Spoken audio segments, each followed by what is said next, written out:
Hello there, the short introduction before we begin this gigantic episode. Just so that you're not made to feel like you're an NSA spy tapping a phone call, they proclaim it to say that Michael and I are having a little conversation just before the 5-minute mark, where we haven't started the show just yet, but I believe there's some interesting little points that we're making at the start, and I thought it would be useful for people to see that. I guess the episode itself is quite a sterile subject where you go into the mechanics subject matter, so I thought it would be nicer just to include the natural conversation we had at the start before we sound like technocrats. However, if you would like to go straight to the start of the show, I would suggest skipping over to the 5-minute mark. And between the 5-minute mark and the 38-minute mark, we have us discussing general topics which are happening in society today. And then we are just going over a few terms of the debate and the dialogues. Now, if you're interested in actually getting straight to what the episode is all about, which is council communism and the mechanics of that, I would recommend that you jump over to the 38-minute point, or just before that, instead of you sitting there scratching your head waiting for that all to happen. However, in my opinion, I think it's worth just sitting around and enduring that 38 minutes because there's some very interesting observations. So now let me pass you over to both Michael and I. I think I'm just moaning about sound quality and trying to do some sound tests, but I think we're having a funny little conversation at the start anyway, so hope you enjoy. Basically, I've been buying stuff and then selling it on eBay again just to get the right sound, and I still really, I'm continuously tinkering around with it, and I never, sometimes I get it right and sometimes I don't get it right. But it's sort of like a little bit of a sport for me. I like, people might like sport. I like playing around with microphones. It's my sort of thing. Well, yeah. I mean, I can see how one would get really interested in. It's just audio production. Yeah, really, it's a fascinating thing to get right. That's right. Yeah, and the thing is that like where I just I said like just get a decent microphone with a USB. To be honest, like I think that's probably just as good. Really, you don't really need to go too crazy. Well, yeah. So yeah, I imagine for most people who listen, they can't discern the subtle differences. But someone who's involved in the actual discipline, they would definitely pick up on these subtleties that you can. Yeah, and I'm sure you're able to discern all kinds of things. To be honest, like you can approach things with different budgets in mind, and you don't really need to.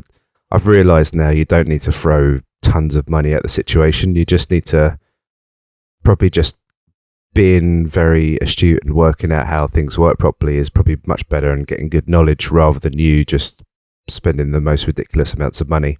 Because once you go to the obviously this is probably connects quite well with a communist, but once you go to like the very like top of like the quality, you're only getting very, very tiny differences, and it's a subtlety that only like the person who is mastering could really notice with you and stuff. So it's yeah, that's right. It's the same in the music industry, honestly. Yeah.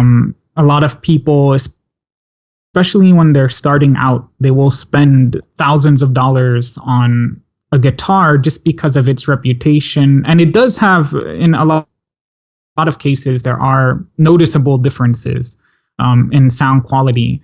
But there, as you said, in the case of audio recording in general, the sort of differences you detect between, say, a $2,000 Strat guitar versus an Ibanez that you could get for maybe $800 to $1,000 is not that noticeable. And unless you're doing some kind of really important audio recording that you're going to release and you want it to have a lot of airplay, it's not worthwhile. Especially, and these are kids starting out or a small band that's playing local shows. Nobody's really going to notice those sort of distinctions. Yeah, it's not necessary. And it's a common mistake. That's as you said, it's best to try to get as much information beforehand and really familiarize yourself with it before you invest any money, because you can lose a lot in those sort of things. Yeah, and well, the thing is, I've bought things brand new because I couldn't find them anyway. Because Australia is such a bloody tiny market, and then I've had to sell it second hand, and I've only just played around with the knobs a couple of times, and I've just thought, this is a waste, and then I've just returned. So did you take a loss when you had to resell it? Yeah, some bits I have, but it's just this is one of those things, really. I mean, probably the best thing to do is like if there was like some kind of studio where you could just try out different equipment, but like that sort of thing doesn't exist. It's like buy and sell really only. But that's true. It's really hard to find an actual store, a physical location you can go to and actually experiment with these things. Yeah, that would make life so much easier, but unfortunately that doesn't exist. Yes. No. I thought that'd be quite a good thing to add to the podcast, but never mind, mate. Do you want to just check your emails quickly, because I've just given you the list and it might make things a bit easier for you? Yeah, let me check that out really quick. All right. Yeah, I got the list. I'm well prepared for this. I had taken notes on a lot of it. Some of it I didn't, just because I feel I can give you a pretty decent, off the top of my head response to some of it. Yep. But the more comprehensive topics I did, again, I took a few notes. They're really just talking points that I would use. Yep. It's not like a comprehend. It's not going to sound like me reading off a paper. It's just something I can glance at, so I know where I want to go with a point I'm making. If you've got the Communist Manifesto in front of you. Well, I always have that in front of me, but I promise this time I won't be reading verbatim. All right, mate. Okay, I'm gonna kick things off. Okay, so without any further ado, I'll begin. Hello there, and welcome to The Value of Everything. I am pleased to have Michael Acuña back with me, and we are going to continue the dialogue discussion. This area is going to be a little bit more focused on Michael setting out his political theory and more about council communism. And we're going to go through a number of areas of topics. Afterwards, I'm going to pose a few questions. Maybe you could state it's an area of Socratic questioning. Also, I'd like to just let the viewers know is that I'm going to try and assist Michael at any stage as well and help him expand on any ideas. This is not really necessarily a debate. This is more so a thought experiment podcast. This is where I'm probably going to send us to. But in the future, we are going to actually pose critiques of each other's views and opinions. So just to be prepared in that sense. So Michael, welcome to the show. Thank you for having me again, Charles. I really appreciate it.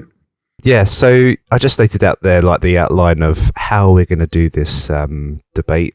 So we've just been speaking recently on the emails, sending emails to each other, and I've sort of sent you a big topic list of everything that we can outline in political theory, and just so that we got our positions well clarified this time, and then I think probably from that point onwards we can have a good debate with each other. I just mentioned as well something to you about the Socratic questioning. It's not like I'm going to try and checkmate you as such with questions. I'm just going to say, okay, let me discover more. What other information can you give me on this?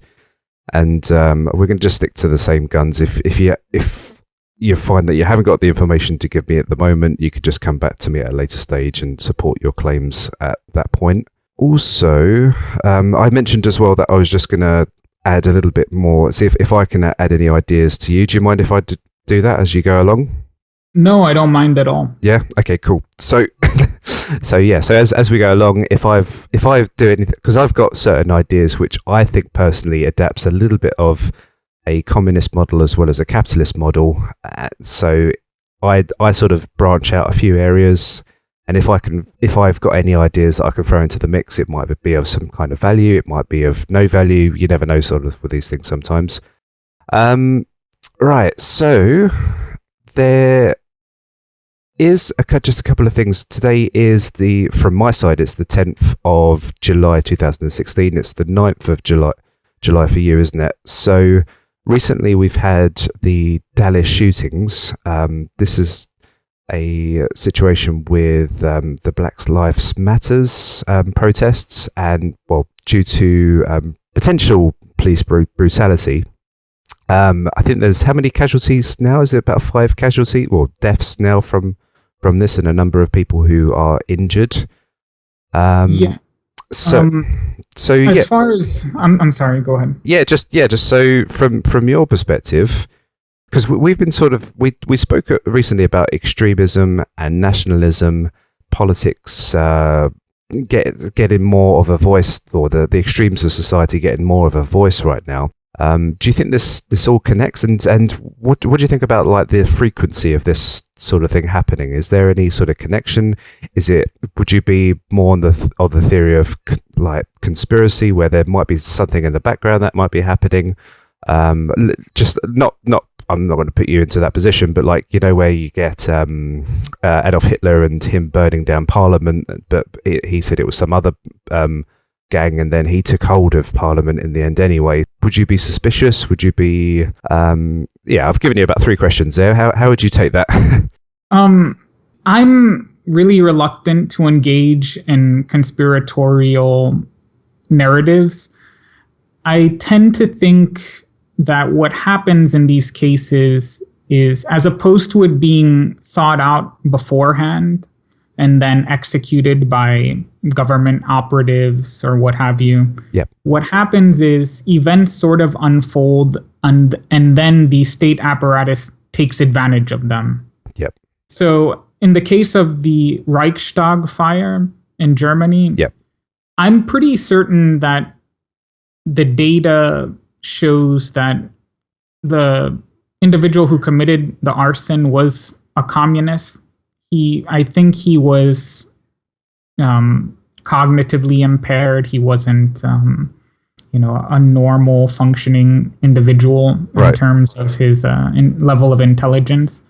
But Hitler used that arson as a way to exploit some facet of the Weimar Constitution, and then it gave him dictatorial powers, essentially. Yep. I may have that history wrong. It may have been proven that the Nazis actually set the fire themselves.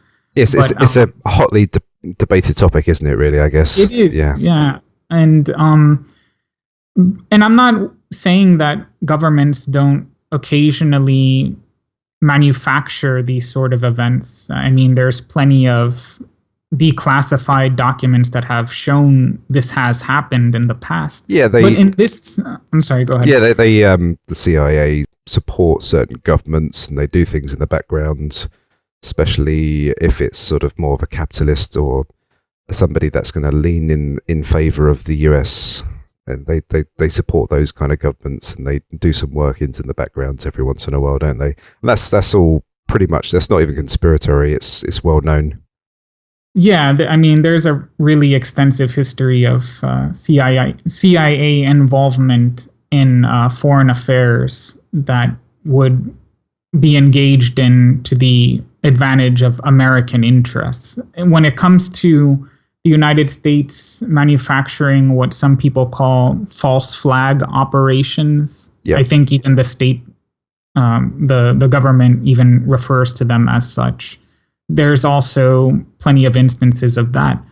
But in the case of the Dallas shooting, I don't think that's what happened. I know there's a lot of people that are speculating that the gunman's background in the military is suspicious, and the way it all unfolded seems a little too convenient.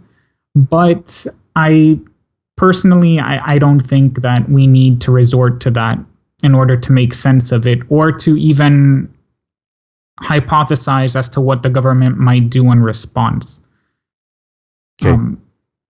In terms of the facts of the case, what happened was there were 2 separate incidents of police shooting unarmed black men this last week. One of them did have a weapon, but he had a carrying concealed firearm permit, and he wasn't reaching for the gun as far as we know.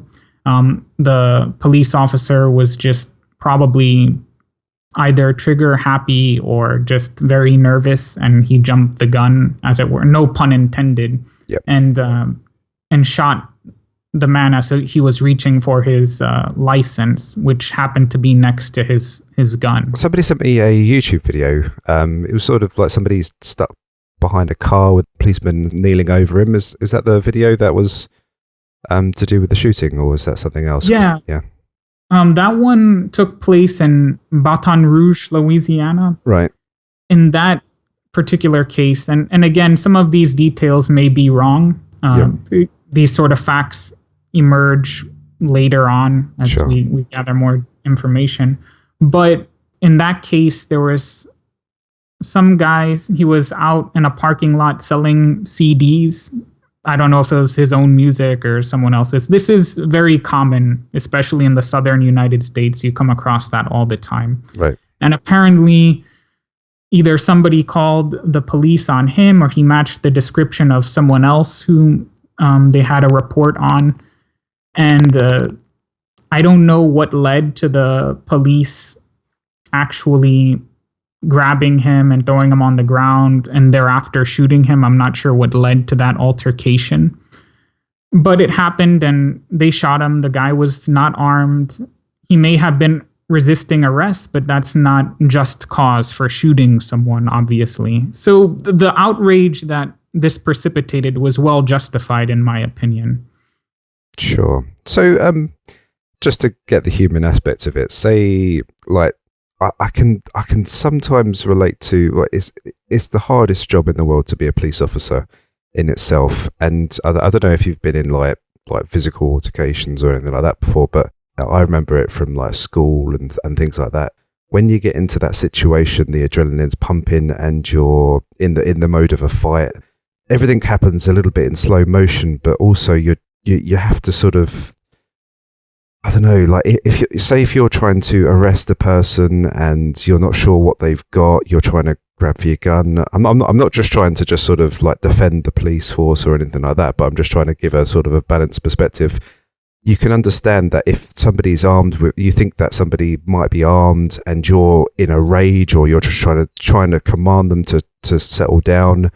You can see how the situation unfolds, that they might pick up the gun and then shoot them and stuff like that through the immense amount of stress and like anger that you need to control while arresting a person, sort of thing. I think it's very hard for a police officer in itself just to be some robot that doesn't have any emotions when they're dealing with an arrest where somebody's trying to resist arrest.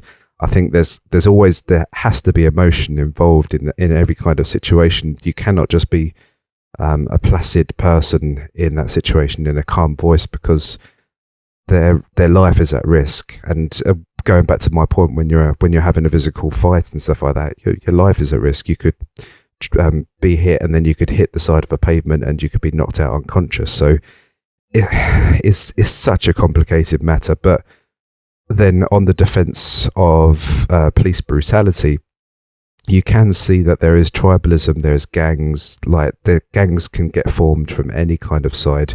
You can have the capitalist gang, you can have the communist gang, and all that kind of stuff. But in this situation, you can have the thing where you got like these police officers, they think they're upstanding people of society, and then you see that there's crime, there's gangs, and all that kind of stuff, and then they create the situation of us and them, from the perspective of somebody who's, say, black on the street corner. When the police goes by, they're always going to get stopped. It's just so annoying.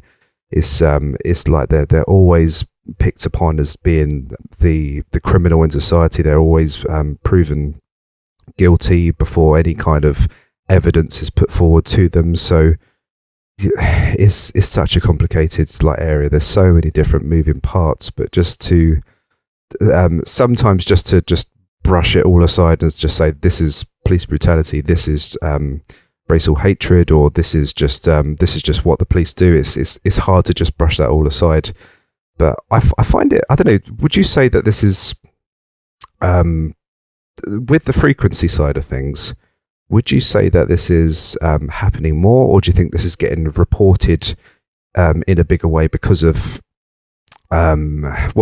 media just wants to get viewers and stuff? So it's like, is this sort of thing happening? So the media is like feeding off they get these ratings if they can report these hate crimes and racial hatred crimes, and then thus that feeds off of more racial hatred. So it's almost, I'm beautifully coming into the criticisms of capitalism again. It's almost like capitalism is eating itself again in terms of trying to seek out ratings, but then fueling the flames of racism as well. Yeah, those are excellent points, and I don't necessarily think that this is happening at a higher frequency right now. I think, as you said, it may just be a matter that it's being reported more now, especially with the adoption of body cameras and dashboard cameras. Now it's harder, whereas in the past, this was sort of underreported because police could plant evidence and make it seem like it was a justifiable reaction to shoot a particular individual. Now it's harder to make those sort of cases, but I think the frequency is probably about the same. It may even be less ubiquitous than it once was, but we can't measure that because it's so hard to go back to each case and figure out which one was legitimate and which one was falsified. Yeah, it's and also one thing I always find is that if you, I'd definitely say that I've when you're a young man and you think, okay, what job should I do and stuff like that. I've seen the situation of like the policeman and things like that, and thinking, okay, could I be a policeman? Maybe I could have been a good policeman, but in the whole grand scheme of things, you got to deal with like the worst aspects of society all the time. You've got to go to scenes of domestic violence. You've got to like handle like people that are basically criminally insane all the time, and that has an effect on you. So these police officers are dealing with these people all the time. The people that you hang around with eventually becomes yourself, and then that starts to manifest itself as well. So it's such a complicated theory, just even to look at law and enforcement in itself, that these things happen. It's an enormous subject, and I have a lot of thoughts on how one could reform law enforcement to sort of reduce the instances of brutality and abuses of authority. But I think you're right that having to be among that element of society definitely changes an individual's perspective and behavior. But also, I think that there's another factor. I think that jobs that provide people with authority also tend to attract people who already have an authoritarian disposition. So you get that particularly in law enforcement and in the military. So on the one hand, you have people who are already inclined to have an authoritarian outlook and the attendant behavior that are gravitating towards it. But on the other hand, you have ordinary people that do it because it seems like a decent career, and then the institutional pressures, as well as having to deal with feral individuals, as it were, has an impact, and it transforms their behavior as well. Yeah, I mean, I've never liked it when I've like gone to a hotel and there's the bellboy or whatever they're called nowadays, and they're like, how can I help you, sir? Can I carry your luggage and all this kind of stuff? And I'm just like, I really don't like it like that. I don't like somebody being subservient to me. So that sort of puts me off. That I don't like having the power and the oppressive sort of nature over people. So then to put myself into that situation I don't really want to be in that situation in the first place. But in essence, you probably would prefer to have people like that who don't really want to have power in that situation, but obviously you're going to gravitate. The people that are going to gravitate to that are going to be the kids that got bullied in school, the kids that had like an overpowering father and stuff like that. They're the kids that grow up to be the police officers in society, and they unleash all the crap that happened in their lives back onto society again. Yeah, that's right. And in the case of the bellboy example you gave, one of, just in my own personal case, one of the things that attracted me to communism was the fact that these servile relations that we observe in society, that would be minimized. And one of the most compelling reasons to become a communist is to eliminate servility to whatever extent you can. I prefer to treat people and to be treated as equals whenever possible. I don't like being in a position of subordination, nor do I like being in a position of authority over another individual. Sometimes those are inevitable by virtue of asymmetrical knowledge, but when you institutionalize it, that's when I have a problem. Yeah, and I just like it's far better if I just saw that this guy and he was having my luggage and he was like, "Oh, how's it going, mate? Yeah, I'm having a bit of a bad day today, but I'll get this luggage over to you in a sec." I prefer something that's a bit more genuine, but particularly when I've been over in America and stuff, it's so fake. It's like, "Hi there, how you doing, sir?" And it's like fuck off. Yeah, I know. And I feel bad. I'm a service sector employee, so I have to engage in that on a daily basis, and it's never sincere. I can assure you of that. But it's forced upon you, and it's because management is always there to observe that you're going the extra mile. And in the United States, it's far worse because they're putting that much more pressure on those employees. Yeah, I don't know. I don't think it's like there's ways to do it, but there's a point in which you start to become fake, and then that just pisses me off after a while. And then I just like, essentially, I don't know, in my opinion, when it comes to services, just get me what I want. I just probably don't, if I want something, probably just don't interfere and just be a genuine person. So just, we don't need to have all these like fantastic introductions and all that kind of stuff. Just let's get into the meat and grind. And if you've got anything interesting to say it. But yeah. It's just, I like unique identities and people that have got something to say and something that's individual or something that can make me laugh. But if you're trying to read out a manuscript to me, you're all sounding the same, and it winds me up after a while. It's really unfortunate, and that's what happens when you commodify labor to the extent that the United States. And the most detestable line of all that a certain segment of the service sector has to use is the expression, "I live to serve." Well, I certainly hope that's not your only reason for living, because if that is, then in my estimation, you're a masochist and you're worthy of contempt. No one should live to serve. Yeah. Well, I mean, I like the fact that, well, in my opinion, I like the fact that the big monocle capitalist has to serve the customer in some respect to a degree, but when it comes to the labor force, they have to serve the customer as well as their manager. So they've got two aspects to deal with. But yeah, I think we're going to go into a debate there if we continue this anymore. But I was just going to interject briefly and say that capitalists do serve the consumer, but it's incidental. It's all what capital really exists for is profit. So if serving the consumer helps enable a capitalist to accrue profit, then that's what's going to happen. But it's sort of incidental to that dynamic. Okay. No, good. Well, this is good. This is all going to come out eventually, anyway. But So thanks for that about the topics recently which have been happening. We're going to go into the main reason why we're doing this show now. So I outlined at the beginning of the episode before this about my political theory, and you did as well. However, we discussed about this beforehand, and really, like, just having a few little sound bites at the start of an episode isn't really sufficient. And I think it's this is going to, if we outline a lot of areas of how things work, I think we're going to have a fantastic debate in the future.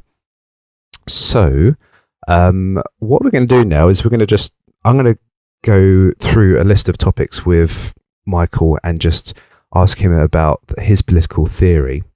And I think the best way to approach this in the beginning is just to I've just got one other question, Mike. I'm sorry, I've almost jumped the gun here as well. With this one, I just had one question, right? So I don't necessarily like to identify myself with one political theory. I guess you could say that maybe I'm a voluntarist or a Austrian, like I'm into the Austrian economy theory and things like that. However, I don't necessarily like to fully identify myself with that, and maybe with my political theory, I've snatched a few of your communist and socialist ideas and adapted them into mine. So I don't necessarily, once I start identifying myself with one set of theories, I have to sort of back up and protect all of the historic things that people have said in the past. And I'd prefer just to back up my own side, really, in that way. So I just stick myself out there as an individual with my own opinions and thoughts and stuff like that. But I mentioned to you, Michael, at the start, it's interesting how you will always identify yourself as, well, not, you can speak for yourself here, but you identify yourself as a Marxist. How does that work in your respect? I guess there's different variants of that and things like that, but why is there this identity that happens with that? Why isn't it just Michael's political theory in that sense? That's a good question, and there are certain people in the communist tradition that sort of eschew the label Marxist. I think Noam Chomsky once argued that it seems aesthetically off-putting to describe yourself in those terms. But the way I see it, it's no different than claiming to be a Darwinist, for instance. Right. And because all I'm trying to convey by labeling myself a Marxist is that I follow the socioeconomic method that Karl Marx and Friedrich Engels developed. That's all I mean by that. It's no different than someone saying I'm an Austrian economist. What they're trying to illustrate is that they believe that the theories that Ludwig von Mises and Friedrich von Hayek and the rest of the Austrian economists developed, they find those arguments persuasive and they apply that analysis to their own examinations of society and the economy. So it's not that I'm trying to say that I agree with every single statement Marx or Engels uttered. There's a lot of things that I disagree with, but on the important issues, I'm at one with their perspective. So that's why I use that term. When I say I'm a council communist, it's different because that's a specific political philosophy. Sure. And as such, there's people who contributed to it. And if I wanted to, I could say, oh, I'm an advocate of Anton Panneko's vision of communism. I don't do that because I don't think that it's necessary. But when I'm trying to explain my perspective on economics or history or sociology, it helps clarify where I'm coming from if I say I'm a Marxist. Gotcha. Yeah, no, I sort of was, I think I got to that point when you were talking at the start as well. Just to give people just sort of a light blueprint of where you are, whereby the labour force owns their production and things like that. So that just gives the people a blueprint, and then from there you can sort of branch off into your own theories and stuff like that afterwards. Right, exactly. Yeah. If I say I'm a Marxist and I'm having a discussion with someone, they already know, oh, well, he's coming from a background that subscribes to the labor theory of value that's materialist in orientation. I don't have to go through all of those arguments. I can cut right to the chase. And just interestingly, is there any ideas or little areas that you might pinch from the capitalist idea model or the Austrian school? Is there any like little ideas or theories that you try and snatch from that side and adapt into your theory? I just want to expand on certain things. There are, and in fact, Karl Marx himself was very influenced by a number of bourgeois economists. So when you're reading Marx, what you're really encountering are his extrapolations, his criticisms, and even his adoption of certain assumptions that Adam Smith, David Ricardo, and other classical economists had already formulated. So the labor theory of value itself, which is one of the main areas of Marxist economic analysis, was originally developed by Adam Smith. Marx took it in a different direction. He further developed it. But Smith and Ricardo already had a labor theory of value. He simply adopted it and took it in directions they hadn't thought of or weren't prepared to do. Okay, and just for this analogy as well, you know Terminator 2? Yeah. You know that scene where like he's basically like that robot, and they say, well, we can flick the switch, and then you're thinking after that, and then they cut open his like scalp, and they take the chip out, and then they flick the switch, and then they put it back into him and stuff like that. Is that happening for you? Is like you're definitely not going to be closed into this theory and model. You can always think outside of this model and stuff like that as well. Yeah, that's a good that's a good analogy. I like that. Yeah, because obviously from both sides, like I could be like this triumphant like sort of capitalist and say this is the theory, this is the right way, and all this kind of stuff. But if I never take your views, if I never it's probably the wrong word, but entertain your idea, then I'm not really doing myself any justice, am I? No, not at all. In fact, when I read, say, Ludwig von Mises, what I do is I start from the assumptions he's starting with. I suspend my belief in the labor theory of value and materialism and accept his assumptions so I can follow the logic of it. Obviously, I disagree with his assumptions, but I want to see that even if on his own terms, his argument makes sense to me. And sometimes it does, sometimes it doesn't. But I have to be willing to do that in order to see where he's coming from and whether it's persuasive within that paradigm. Excellent. And sorry, we're going to get started very, very shortly. You know, like the ancient Greeks and stuff like that. What was Karl Marx's opinion of them?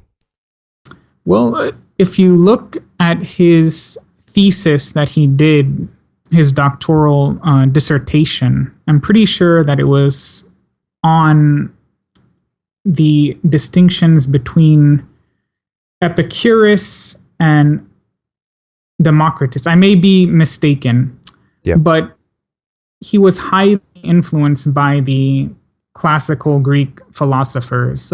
Sometimes there's people that call him a closet Aristotelian. Yep.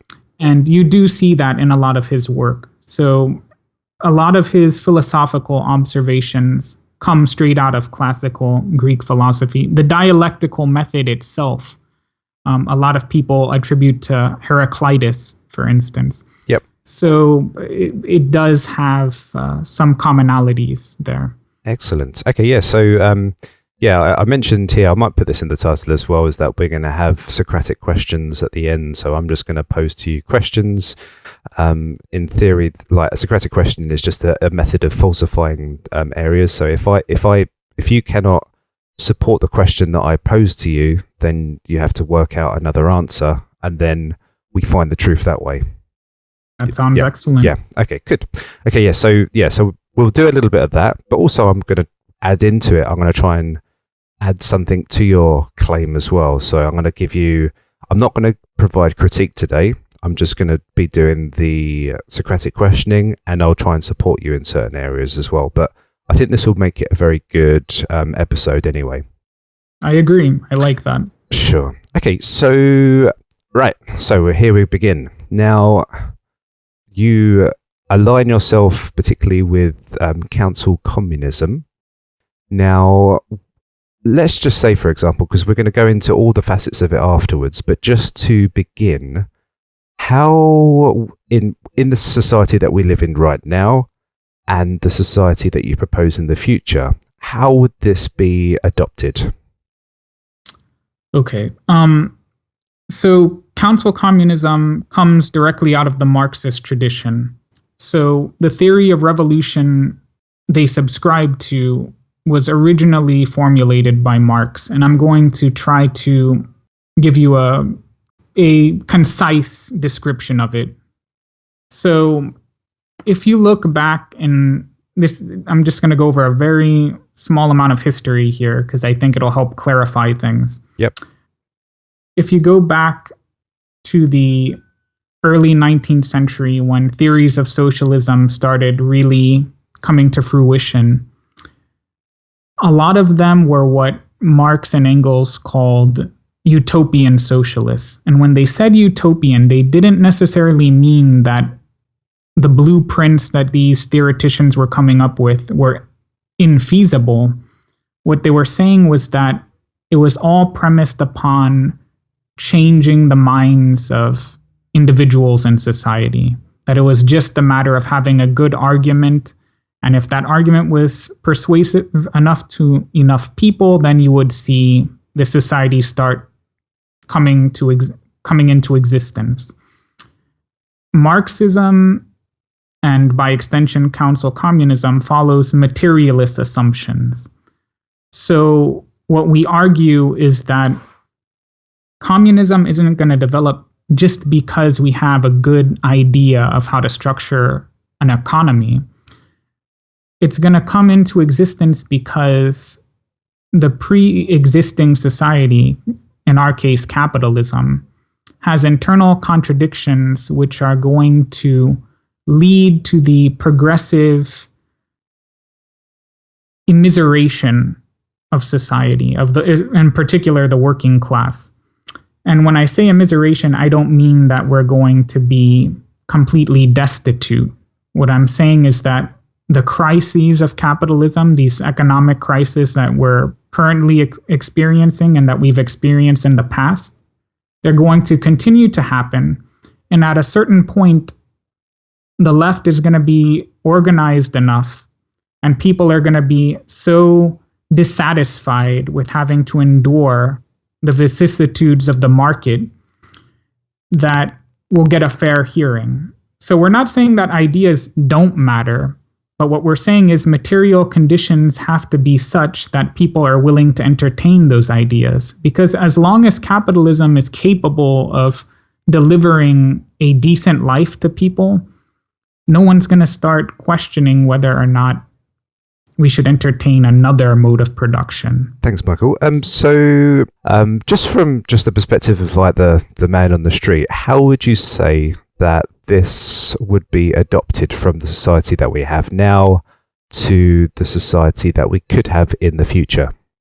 So from the perspective of an ordinary working person, our contention is that capitalism is going to have an increasingly difficult time reproducing his daily life.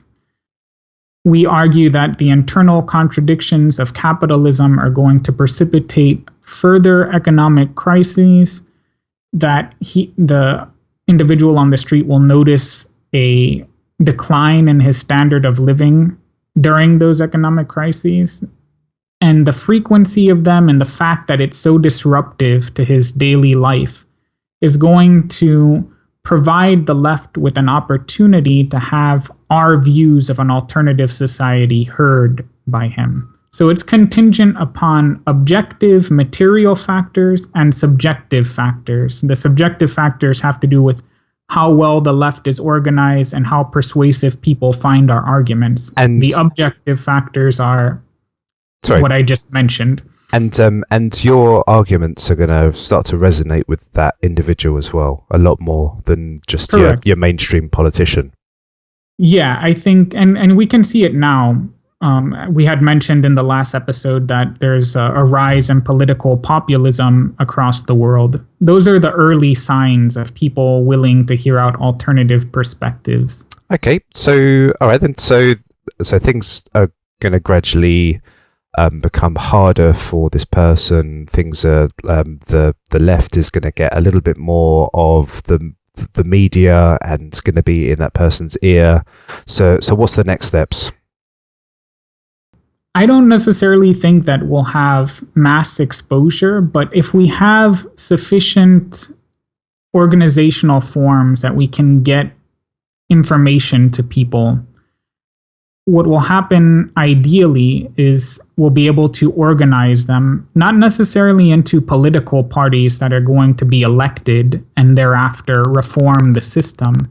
That's the distinction between reformists and revolutionaries. I don't think that the system can be reformed within the parameters of bourgeois democracy. I think that there's too many structural impediments that will not let that come to pass. I think that what has to happen is that people organize as a class into effective councils, which then engage in strike activities where people collectively withdraw their labor power. Don't engage anymore.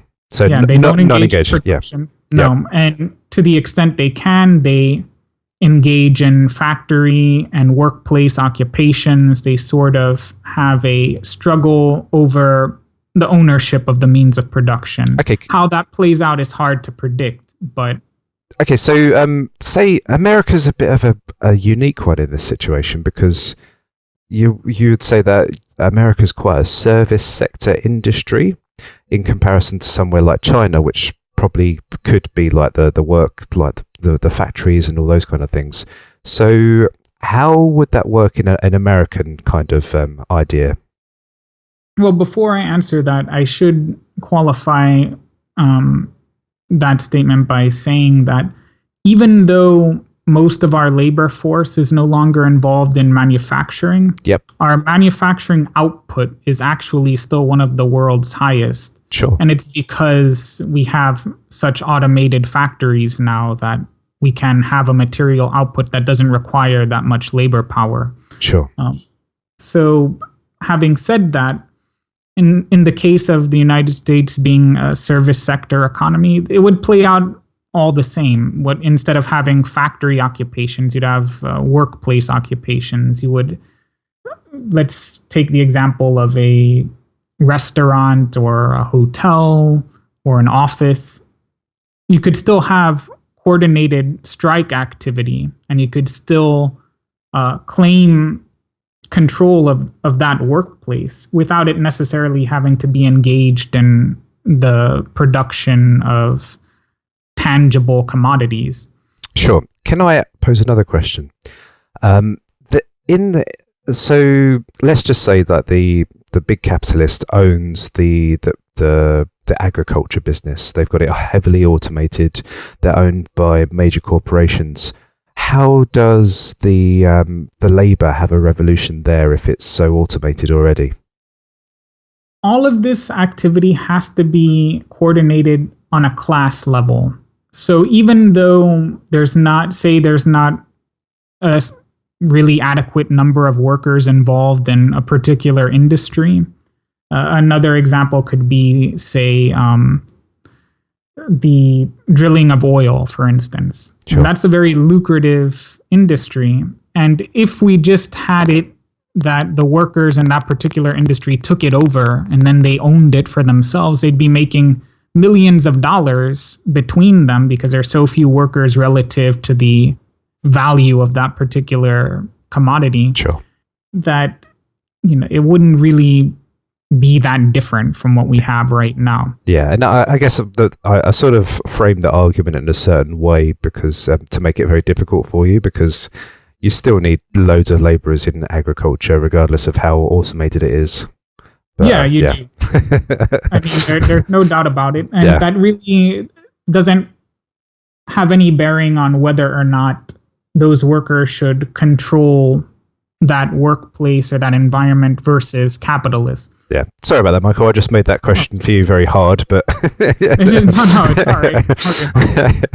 But I'll try and avoid the framing arguments. So just yet. Okay. So all right. So that's good. So I understand that there's basically going to be a situation where people disconnect from societies. Just say, hold on a minute here. This is getting too much. I don't really want to. I'm doing all the work here, and you're sitting back and enjoying the good life. Let's stop doing this now. I'm not prepared to do this anymore. I'm further in debt. I'm not going to do this anymore now. So that's sort of the word in the mind of the people, if you could say. Now, the government's just not going to just say, okay, that's fine, fair enough, have it your way. So what happens then with the government? So we conceptualize the government as serving the interests of the ruling class, which is synonymous with the bourgeoisie or the capitalists, however you want to phrase it. So the government is going to react harshly to this, and they'll send in the National Guard. They have a history of doing this already, just in ordinary labor union disputes. Historically, sure. We have a very violent and bloody labor history in the United States. So I suspect they'll resort to those same methods. But I happen to think that many of the agents that work with the government, soldiers, police officers, what have you, they'll have family members that are also engaged in this revolutionary activity. Ideally, the left forces that are organizing this will reach out to people in the armed services and try to get them to, if not join with the revolutionary forces, at least not effectively fulfill the orders that they are given by the state apparatus.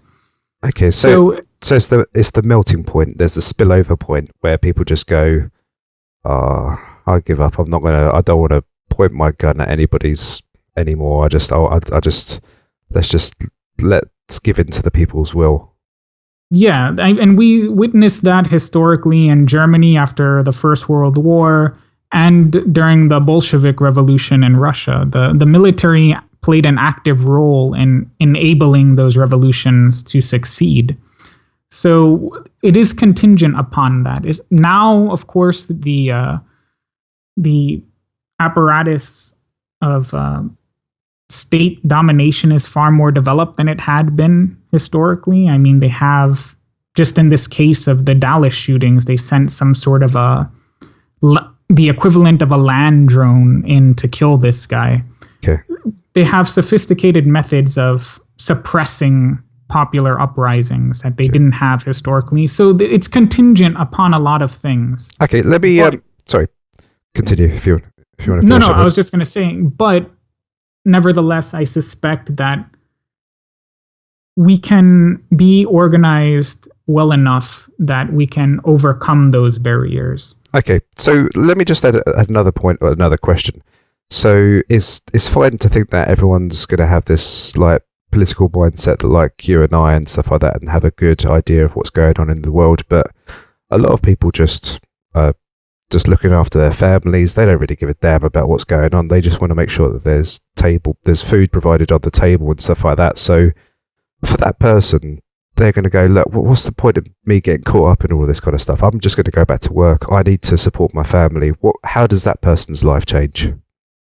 Again, that's why the material objective conditions are so critical to this entire theory. It has to be that the ordinary man on the street is unable to put food on the table, that he's being foreclosed on, that he's unemployed, that conditions to his daily reproduction, as I said, are very onerous, if not impossible. So this has to happen on a wide enough scale that those people are prepared to engage in not only dramatic reevaluation of their political and economic assumptions, but that they're willing to actually go out there and engage in this sort of activity. So, yeah, I've always heard this state before. If you think about the, I can't remember what it was called in the Egypt uprising recently and things like that, where it's basically hunger that gets people to do things. Is that what you're suggesting there? Yeah, precisely. And that's what Marx meant when he forwarded what they call the immiseration thesis, that people, not in absolute terms, but in relative terms, we're gradually having a harder and harder time to make ends meet and to put food on the table. Short of that, nobody's going to engage in any of this. So it's one of our operating assumptions when talking about achieving communism. Okay, and just so somebody who's like more of a economist who's got that cap on, is this what's happening in the background here? Is there being a destruction of this purchasing power of the US dollar, for example? Is that what's happening in the background? Not necessarily. Okay. That may be something that is occurring in tandem with other events, but the main argument is that a fall in the rate of profit is going to cause a reduction of investment. That's going to lead to unemployment and mass discontent. Unemployment is the crucial thing here. If people are still employed well enough to afford a home and basic necessities, then all of this is moot. Okay, let's. I'm going to just put a very weird argument to you as well. Let's just say, for example, that things get automated and there's some fat cats that still live in the USA, which I'm sure they do still right to this day, but they still contribute in tax terms to a welfare state. Could that be a potential model in the future as well that could stop this from happening as well? So these fat cats just still pay to the welfare state so that there's a lot of unemployed people, but they can still put food on the table. Our argument is that before that can even happen, earn on capital investment, so that even if they automated the work process to the point where they didn't need laborers any longer, that in and of itself would cause a crisis in profitability. And that would cause unemployment, and they wouldn't have the profits necessary to redistribute to people to sort of pacify the population. So that wouldn't be a solution from our perspective. Okay, I get what you're saying, but let's just say, for example, could they be trading with the other bourgeoisies? So they're just still trading, and they're doing quite well. They're business owners, and they're trading with other big business owners only. Could they be like elitist sort of trading only? Trading isn't the crux of the matter from our point of view. What matters is whether they will profit from that trade.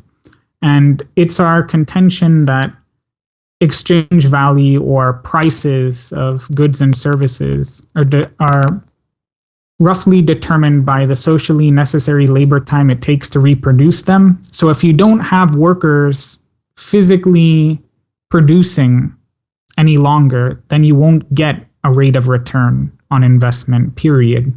So even if you have a market, say whether it's other capitalists or you're redistributing to the masses so they can buy these commodities, you wouldn't be able to amass a profit from that investment in the first place.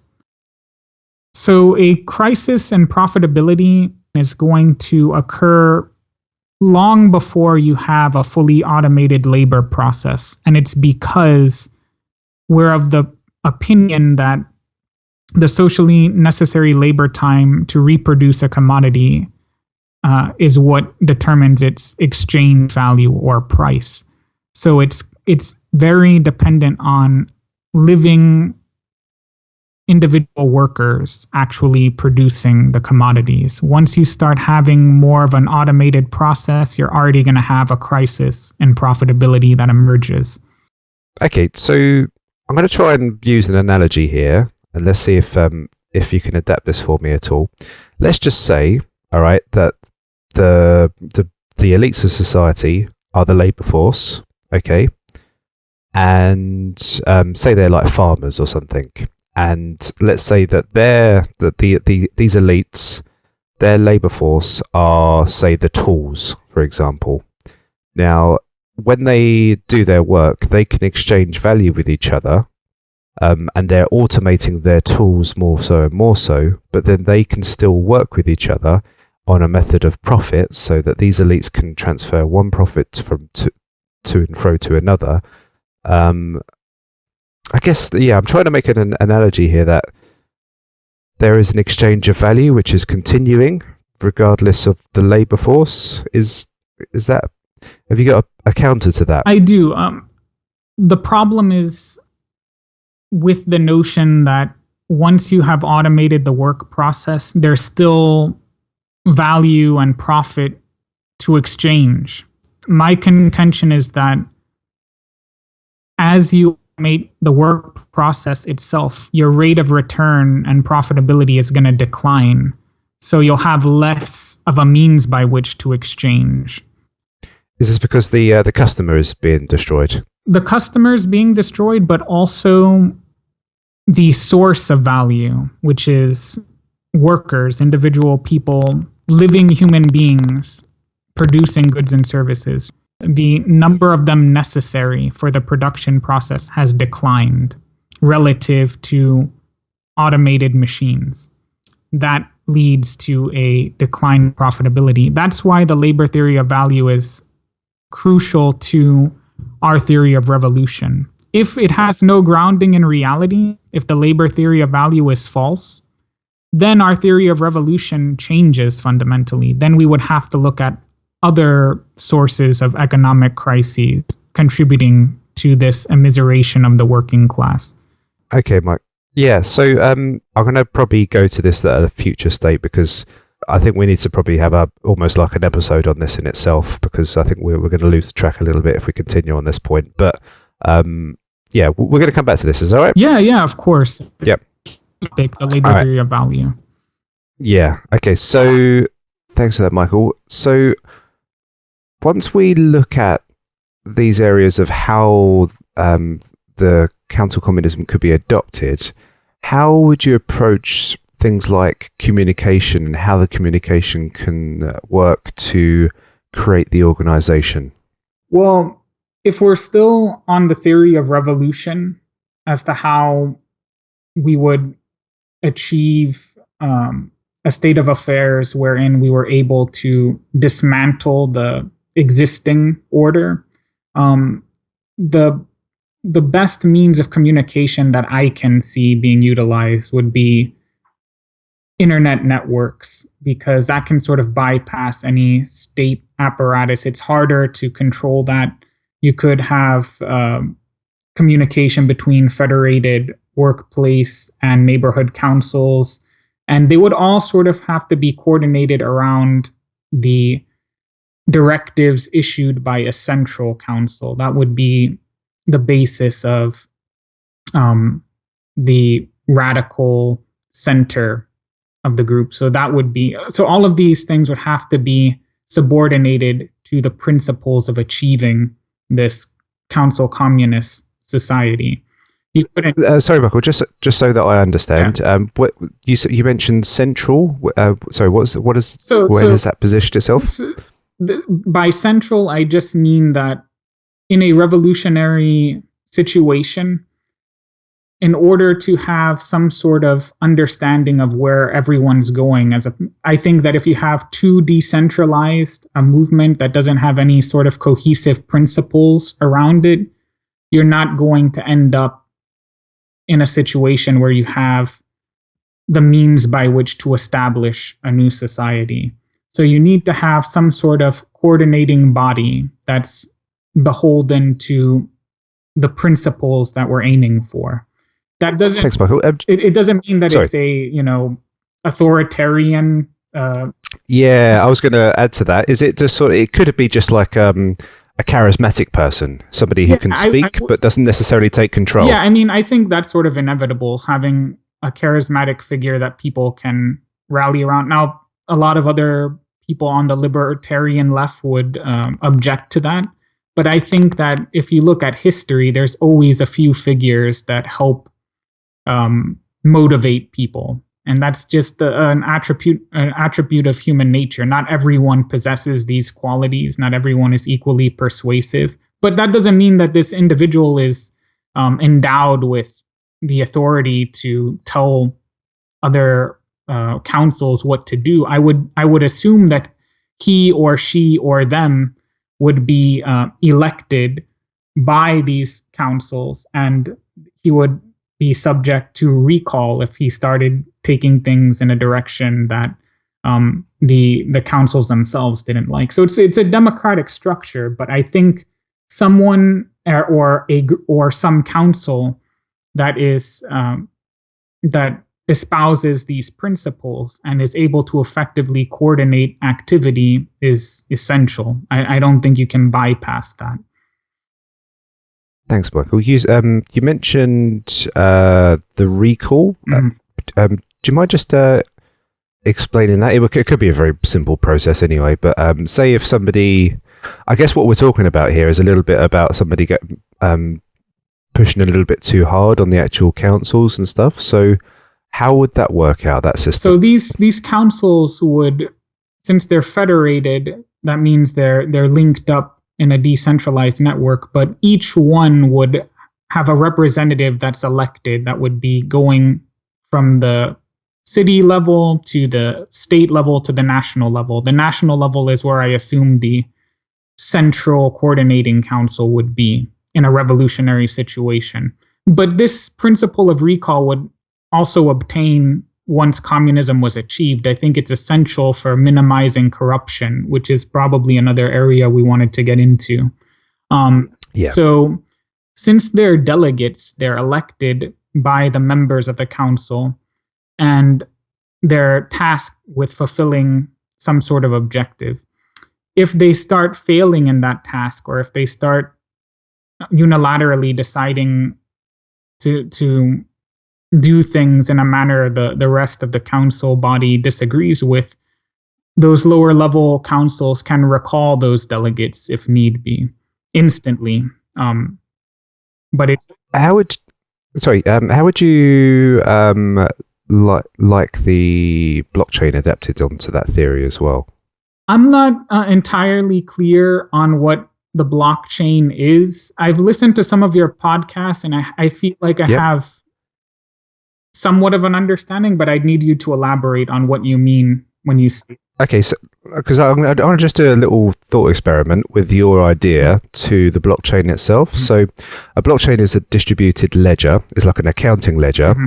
However, it is hard-coded, so you can get it to do a certain thing. Mm-hmm. So in this example, you could have a chain structure of communication where you could have a voting procedure within the blockchain itself, and people could be representations, or what they call in the blockchain is like as nodes. So all these nodes are in a decentralized system, and that means that if somebody is from this point, you can obviously have voting systems for where the direction goes. Also, you could have a system in which if somebody goes too far, then the nodes could cancel that person out and say that you've taken too much power or whatever else, and that person could be voted down. So there is a really advanced way of democratizing organizational structures with a blockchain. Is it? And I'm sorry. Is it? Yeah, sure. Is it sort of like an algorithm that's agreed upon, and you sort of monitor? It issues information and coordinates activities around this algorithm. Yeah. So there's one interesting piece of information with this, is that it's protected by cryptography. Mm-hmm. So that means that nobody can really penetrate it. Uh-huh. And also, you're looking at the distribution of it, which means like where there's bitcoins awarded to people. that's one of the processes, but you can also use this cryptography structure to also prevent things like people taking over with power and communication and voting and things like that as well.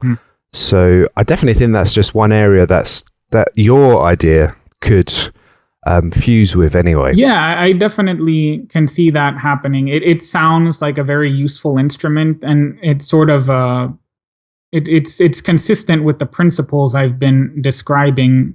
And it also, I could definitely see it being useful in another situation that I was going to get into, where during the revolutionary process, I think it's inevitable that we're going to have a system that has been people call it a dual power system, where when the state apparatus is failing, as it would be in a revolutionary situation, because there's unemployment, it can't collect the revenues, they're having trouble maintaining order amongst police and military officials. A dual power system would be institutions that a revolutionary body starts implementing in order to sort of take over the functions that the state had formerly provided society. So education, healthcare, food distribution, things of that sort. And it helps build trust in the community. And you'd have to have some method of allocating resources. And I think that some sort of cryptocurrency might be useful in that situation. But especially when you're dealing with conditions of scarcity, you'd try to have resources allocated in a more charitable sense. You'd have food banks, mutual aid societies, things that have emerged historically. Revolutions are never successful. Revolutions are never these spontaneous events. They take a lot of planning. It requires building a base of support in society before conditions get too bad. So I could see the blockchain being useful in that context, especially. Sure. And just from, I just want one little other idea as well, is that with the blockchain, you own, like, say, the nodes, so your position is there, and it's fully transparent, so people can see exactly what you do. But also there's a ways of using like Tor networks and things like that, and you can be anonymous. How would a network or the structure, would it have to be transparent so everyone sees what everybody else does, or would it be anonymous? It would definitely have to be transparent. You'd have to see what people were doing, so to ensure that they were not violating the principles or the responsibilities they were provided. Right. Yeah, good. And all right, so that's good. Let's because that's just communication. Is there anything else that you'd like to add to that, just to give us a bit more clarity, or is that's it in a nutshell? I think I just want to recapitulate all that we went over briefly so that people have a coherent understanding of how I envisage things unfolding. Yep. So just so that I can outline the process that I see this taking. You would have a severe economic crisis that would lead to the relative immiseration of the working class. This would then lead to the development of revolutionary class consciousness, provided an effective left-wing organization surfaces. That's a big assumption, but it's necessary. Right. And then that would lead to the capturing of state power following a series of workplace expropriations. Possible violent scenarios can emerge therefrom, but after that process is complete, then you would see the construction of the communist commonwealth that I defend. So, okay, because I think we're going to... I need to make a note of this or something, but yeah, actually, let's just go into this anyway, okay, because I think this is probably quite vital, because I just like to keep on a linear level of the time sequence and things like that. Yeah. Say there is a takeover of the government, or like I think I hypothesized with you that there was going to be like a people that just would give up and not do anything, and then you just you walk into parliament, so it's like non-violent and stuff. But even so, say the workers rebel and then they gain access to the government mechanism. Okay, so they've got a lot of apparatus in front of them. They've got, let's just say, like the structure of hierarchies in there, and you've got military leaders, you've got weapons of mass destruction, all those kind of things. What happens there? Is there a disarmament of these things, or does it just flow down into separate councils? How would that work when you take these apparatus of hierarchy, structure, and incredible power as well? Well, this is a really important subject because this is where different theories of revolution among communists really start taking form. So Leninists, for instance, they support maintaining those hierarchical institutions that they seize during the revolutionary process and then using them in a coercive manner to build their conception of communism. The council communists are different, and they follow in the tradition that you first see historically in the Paris Commune in 1871, where in that case they had seized the city of Paris, and as opposed to maintaining those old institutions, they immediately decentralized political authority into a council network. This also happened in Munich during the Bavarian Soviet Republic and in Spain. So that I favor the latter model, because if you should adopt those institutions and maintain that division of authority, that's when abuses of power start to become visible. Okay, I'm going to hypothesize a little bit more here, Michael. Sorry to put you on the spot, but let's just say that they've got the nuclear codes, right? Mm-hmm. And there's still some kind of structure in place. There's a few nuclear submarines. You've got solos, all those kind of places. And maybe, let's just say, for example, in a scenario that while the nation is under a revolution, there's probably a great chance of also it being under attack as well. How does these codes get taken into the mix here as well? That's a good question, and things have obviously changed dramatically ever since the advent of nuclear weaponry. So that's a really important issue. All of this is conjecture on my part, because I can't say for certain how these things will sort of play out in reality. Yeah. But I would favor there being a military council that was beholden to a political authority, democratically consented to and instantly recallable, and they would be tasked with overseeing these weapons of mass destruction. I don't believe that you would immediately start disarming the population and deconstructing the military, because, as you said, there's a likelihood that you'd have external threats that would start imposing themselves because of this destabilized situation that foreign powers could take advantage of. Divide and conquer and stuff. Correct. Yeah. And if you look historically, again, anytime a revolution occurs, even in the Soviet Union during the Bolshevik Revolution, there was a coalition of several capitalist states that immediately intervened, and they were active in the so-called Civil War. It wasn't just the civil war between Russians in that case. There was American troops that had come in. There was French and German troops. All of them were trying to overthrow that new government that was established. Okay, just another area as well. You just lightly mentioned there.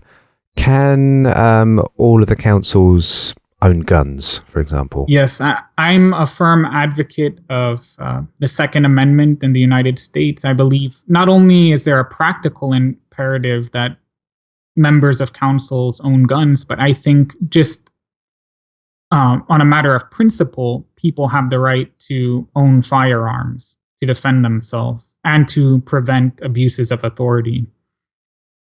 Absolutely. Okay. And there was something else that came to mind as well. I forgot it. never mind. We can always circle back at some point as well. So,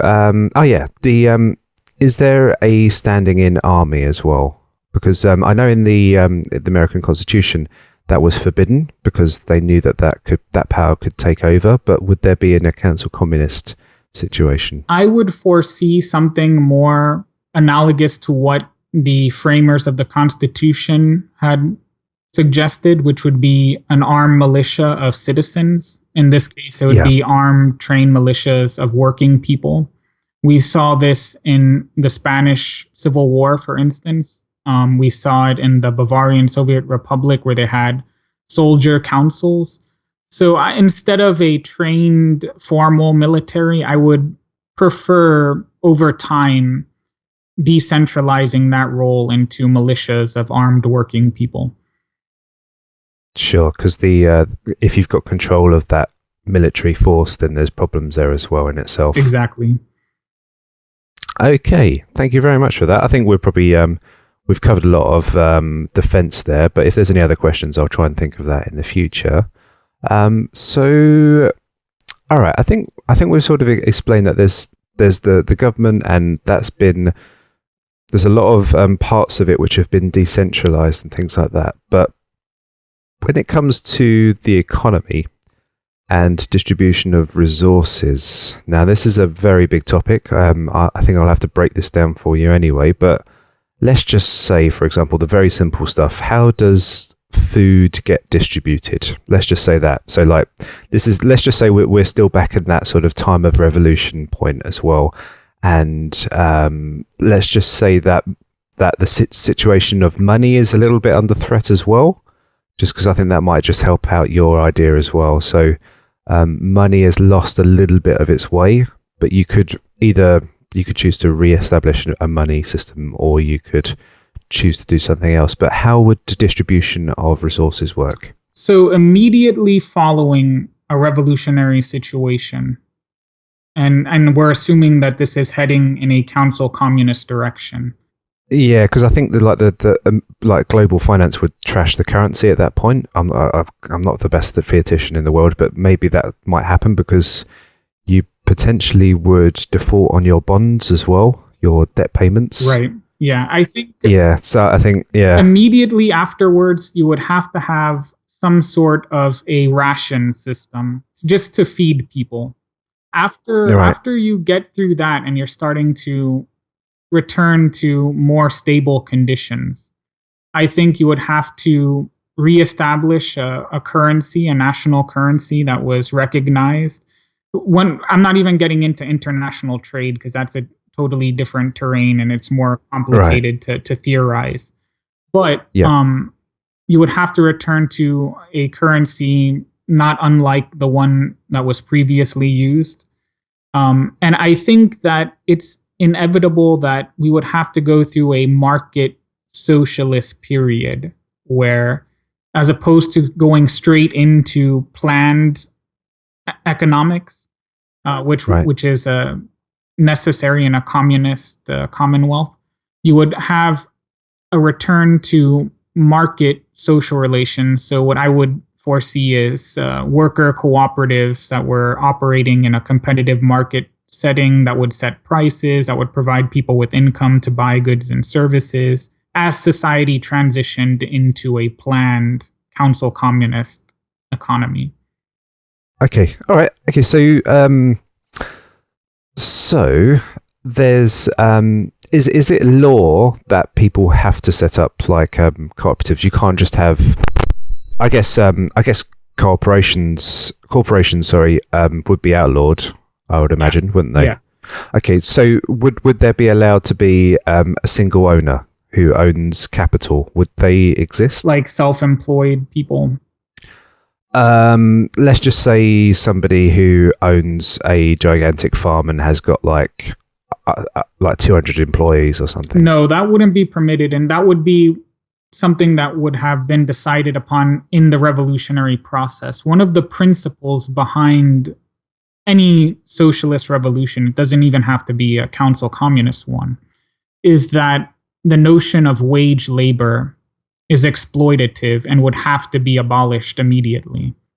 So Right. in a market socialist setting, what you could have family-owned enterprises, you could have self-employed workers, but anytime you needed the cooperation of several employees, they would have to be working in a collectively run cooperative enterprise. Right. How does that man who's doing perfectly fine, he's paying his employees and all that kind of stuff, and then the revolution takes over, and him being the owner of that farm is outlawed. How does he convert into a cooperative? Well, there's different theories. Some people believe that you could have the government compensate him for the property itself, and then he could either sell it directly to the government, or he could engage in cooperative production along with his former employees. There's several ways that could work out. It all depends on what that owner decided he wanted to do. If he wanted to continue working in a cooperative setting, he could. If not, he could decide to withdraw from that and become self-employed or do what he wishes. But he could not exploit the labor power of other people any longer. Right, gotcha. So, okay, I'll just work with I'm going to just try and go with the ones that are easiest for me to comprehend. So I'll go with like compensation for the meantime, anyway. Okay, so that's interesting. So I think we're going into the organization of labor as well in itself. Now, I guess this structure just gets universalized across every single business sector. Is that correct? Right. Yeah. Is there any particular business sectors that just change completely? Like they either become non-existent or they become very relevant or something like that? I know it's a very big area to cover, but like I'm thinking about like something like the finance sector. What happens to that? Because I think that in that model, that's very different, isn't it? And I don't know how you would approach that sort of sector. It is. In this market socialist intermediary phase that I'm describing, you would no longer have stocks and bonds issued, and you wouldn't have private finance. So what you would have instead, what would replace it, the way you would allocate investment capital, let's say, would be those financial institutions would become public utilities. And the way they would get their revenue is you would have a capital asset tax on each cooperative that they would pay. You could see it as sort of a rent for access to society's means of production, if you want to conceive of it in that way. So They would pay that tax. That revenue would be channeled into these public utilities of finance, and then those financial institutions would then issue grants to startup cooperatives or to firms that needed to recapitalize or needed loans or what have you. That's how the revenue would circulate. Okay, so could you connect the dots for me here on this one? Say we've got like this town and they would like to build a bridge across the river to another town, but they don't have the funds of the current currency to get the resources to build this and all that kind of stuff. How do they obtain a loan, or does a loan exist, or does it get government grants, all that kind of stuff? How does that work out?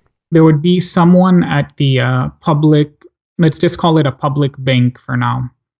Yep. He would oversee the proposal.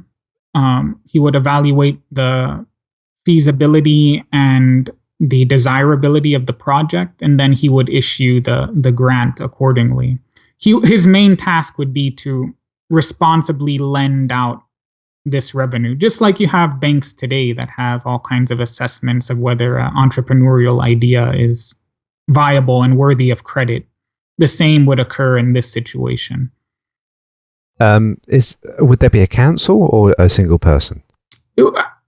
It could be a council, or obviously a bank would require several people that were working in unison with one another. So I imagine it would be more of a council setting.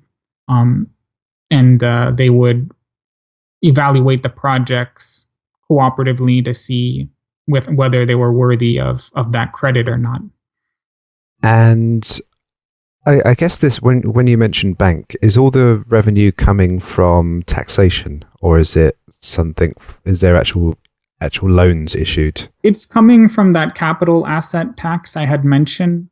So Yeah, when a cooperative is producing and they record a profit, that profit is then paid out in the form of shares to each member of the cooperative. They also use some of it for reinvestment, and then there's a tax levied by the state, and that tax revenue is issued to these financial institutions. gotcha. Okay, all right. So I think we've gone through probably some of the more difficult technical areas. How does areas like innovation, science, and all those things? How does that work out as well? Are we still piggybacking the same model here as building a bridge? How do we discover a cure for cancer and things like that? Well, I'm still discussing things within the framework of that market socialist intermediary phase. Ah, yeah, In that case, it would be analogous to what we're doing now in terms of research and development. There would still be market pressures. There would be competition that would spur innovation, things of that sort. So there's still a lot of former incentive structures that capitalism featured. But if you want to get into the more interesting direction of how a council communist society would organize these things, it's very different, especially within the context of a planned economy, because that's where a lot of people start having questions about that. Okay, so you mentioned, I think I need to jump onto this point actually. You mentioned that there would need to be some kind of money issued at the beginning, but then eventually there will be a transfer to a different way of organizing distribution of resources. Could you explain that for me, please? Correct. So the currency in a market socialist economy, again, would be very similar to what we observe today in capitalist societies. The only difference is that you wouldn't have this situation whereby a individual capitalist would be able to accumulate that money for their own purposes of investment and expansion and what have you. So the quality of money would already be changing a little bit. However, once you get into a planned economy, money starts taking on a purely epistemological function. And it's in order to allocate resources and to price capital goods. So it's different. It's not, and it's issued in a different manner. It's no longer capital in the sense of making money with more money. It's just used as a means by which to organize a comprehensive plan. This, I think, this tails into the blockchain again. Actually, so could there just be a flat amount of money? So there wouldn't be like this continuous debt spiral where you increase the money supply all the time. It will just be like a static amount of money which you can fraction off and just transfer between one side to the other. Yeah, that's right. It would be a set amount, and inflation wouldn't occur because in planned economies, again, the currency isn't being utilized in the manner that it is in capitalist societies. It's just a device to help organize planning. So that you wouldn't risk the same inflationary problem that you observe in market economies. Okay, let me lead on to another point. How does the price of goods get calculated? So just to break it down, let's just say the price of an apple, for example. How does that get priced into the market? Okay, so if we're discussing it in a council communist society, I'd have to get into the details of how planning would work for you to understand how that would be priced. And I can at least give you a very brief outline, and then you'll have a better understanding of how prices are set. Yeah. So in a planned economy of the sort that I envisage and I support, you'd have three participants involved in the planning process. So you would have workers' councils, consumer councils, and then what I call a planning facilitation board. So workers' councils, every year they would issue their proposal for what they intend on producing that year. The consumer councils would provide details of what individual consumers want to consume that year. And then you'd have an iterative process where you negotiate around a plan. Once that's determined, so we're already looking at the supply and demand issue here. Yep. The Planning Facilitation Board, what they do is they estimate the social opportunity costs for these plans, and they issue prices accordingly. So they're looking at information such as the opportunity costs of natural resources, the categories of labor, the machinery that's being used, and they're determining it's sort of going to start getting the information into more of a algorithm, and it will issue prices along the supply and demand that exists in society, and that would determine what an apple would cost. So if there was a shortage of apples that was recorded, then the price would increase. Or if the demand for apples was raised but the supply remained static according to these proposals, then the price would increase. So I guess the people that would be doing most of these estimates would be like probably not a supermarket sort of thing. No, it wouldn't be a supermarket, or in this case, we would have distribution centers.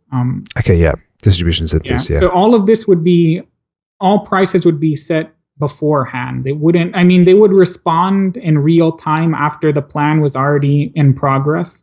Because we're not anticipating that people know in detail what they want to consume a year ahead of time. There's going to be adjustments, but they're sort of preliminary prices that help guide the planning process, and they're based on the supply and demand in society. Say there's like a disease on the crop or anything like that, and it's a very, very sudden thing. How does the pricing mechanism change?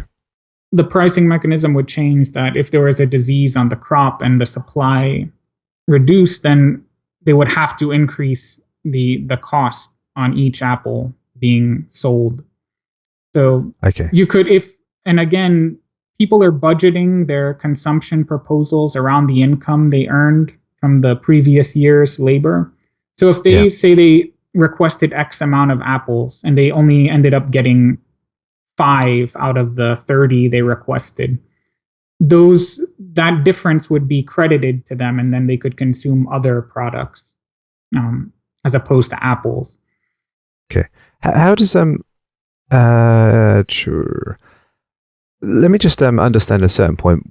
Why wouldn't there be just like a standard wage in comparison to just having like a... Is it? Sorry, actually, let's just rephrase that for you. Is there a standard wage, or is it still just coming as a direct effect of the cooperative that's been happening at that moment?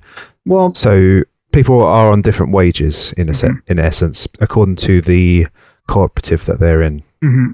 In a council communist economy, what you would have is you'd have a social average of consumption.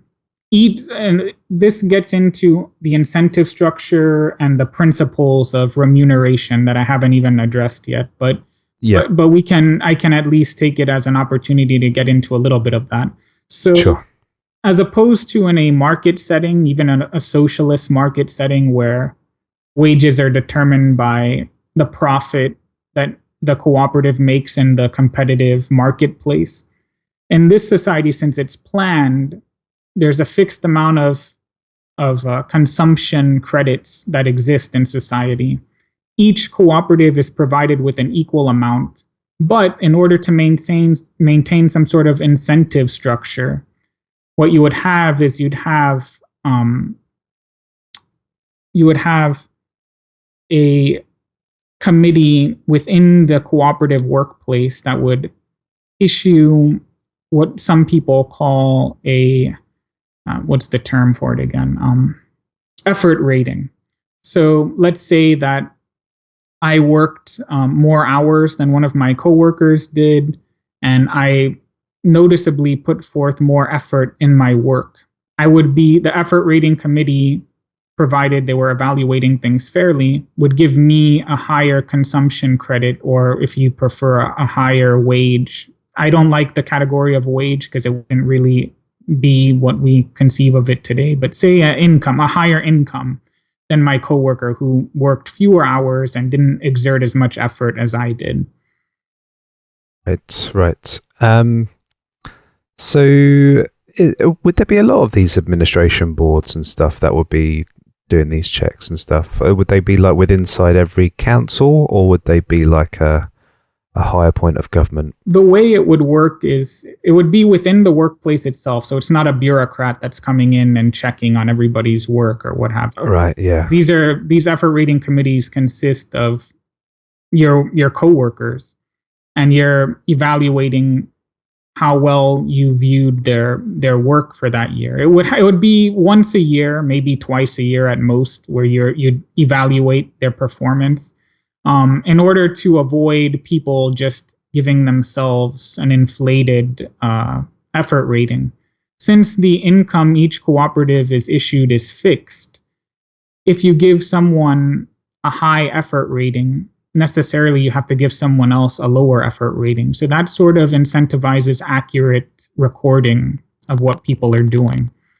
So you wouldn't have this issue where, everyone performed optimally in the cooperative, therefore we're gonna, if they decided to do that, then there would be an equal distribution of income within that cooperative.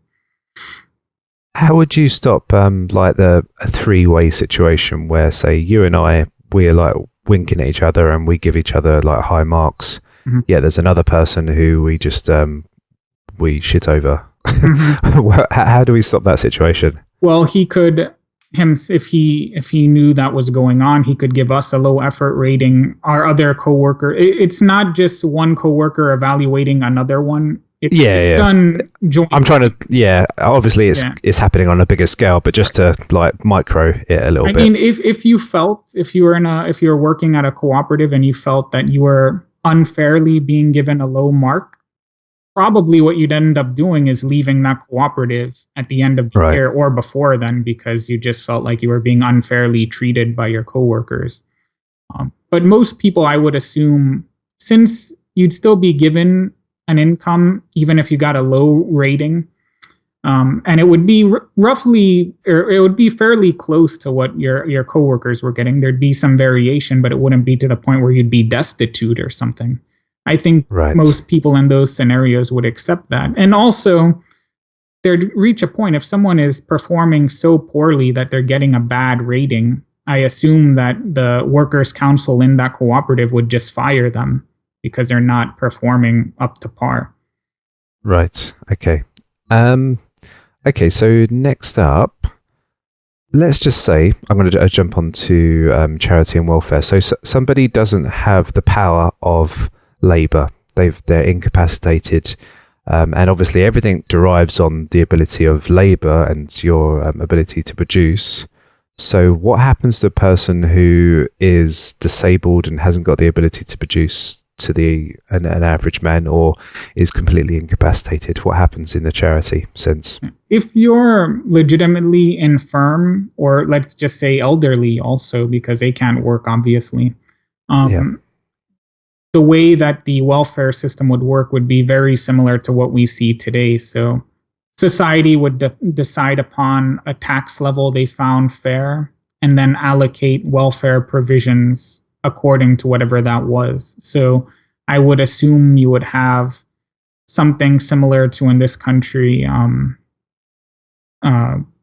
disability welfare provisions. So if you had a back injury, say, and you couldn't do any work, you would be sent a check every week so that you could feed yourself and pay your rent, pay your utilities, things like that. It would be very similar to what we see today. And would you say that they would have a bit more of a distribution, because there wouldn't be like so much given to the higher areas of society, like where they get all the tax tax benefits and all that kind of stuff. Yeah, they're good accountants.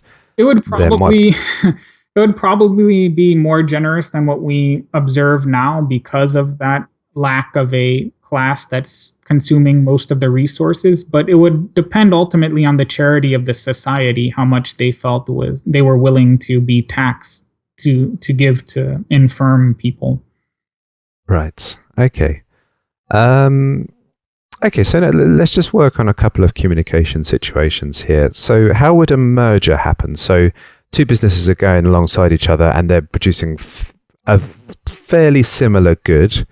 However, if they come together and they merge as one, then they produce they're going to add both of their ideas and designs into this one product, and it's going to be a lot better. How does the communication work on that level? This would probably take place during the annual planning process. So the planning facilitation board that I had mentioned earlier, they would take a look at the social cost and benefit ratio of merging these entities or keeping them separate. If they determine that the social benefit would increase by the merger, then it would be encouraged, and the workers' councils in each of those firms would decide upon some sort of strategy for, increasing the size of the firm or what have you. But what happened? I'm sorry. Sorry. Carrie, continue. Oh, no, I was just going to say, so once that's been determined, then the next year when it's being planned, you would see, their resources merge together. They'd be granted access to a larger building for work, et cetera, et cetera. Let's say the merger has created redundancies. You don't require two people to do the same job. You only need one person to do the job, sort of thing, in certain areas of the product design and stuff. What happens to those people? Well, that's one of the benefits of a planned economy over a market economy. So whereas in a market economy, when redundancies happen, you're basically out of luck, you're out of work, and you're trying your best to find something else. In this case, since it's a planned economy, one of the prerogatives each year is to guarantee full employment. So what you would do is anyone who is rendered redundant during that planning process, they would look through and apply for work in whatever other cooperatives needed labor. If they couldn't find anything, they would be going through I assume they would have to be training for some new sort of field of work they could get involved in which case they would be paid a basic income while they were retraining. But I imagine there would be plenty of employment opportunities elsewhere that they could take advantage of while they were retraining even.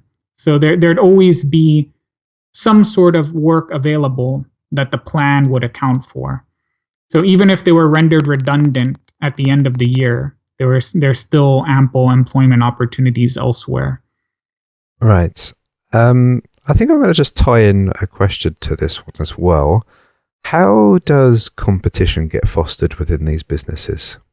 So the competition would not exist in the form that we see it today in market economies.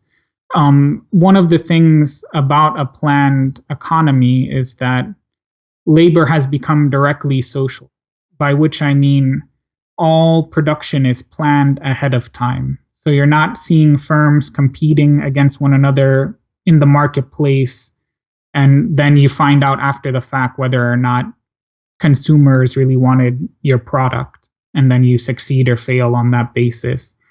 Right.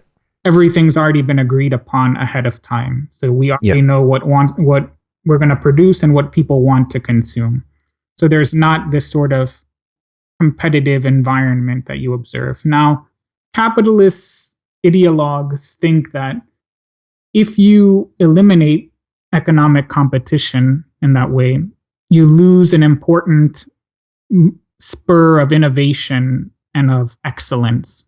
So products are going to start looking worse, or people aren't going to want to consume them, and you're going to see less innovation because that incentive is gone, or that competitive struggle doesn't produce these goods and services anymore that are progressing over time. Sure. So one of the assumptions that a communist makes, that we have to make, is that people don't produce simply because of greed or fear. We believe that work under non-alienated conditions is intrinsically beneficial and intrinsically rewarding, that people want to work, and that if you change the conditions of their labor, they'll want to do it. They don't have to do it because they fear unemployment or because they want to amass a large fortune for themselves. The work itself would be gratifying. They'd be involved in work they want to do. So, and there's actually a lot of empirical research that backs up this assumption.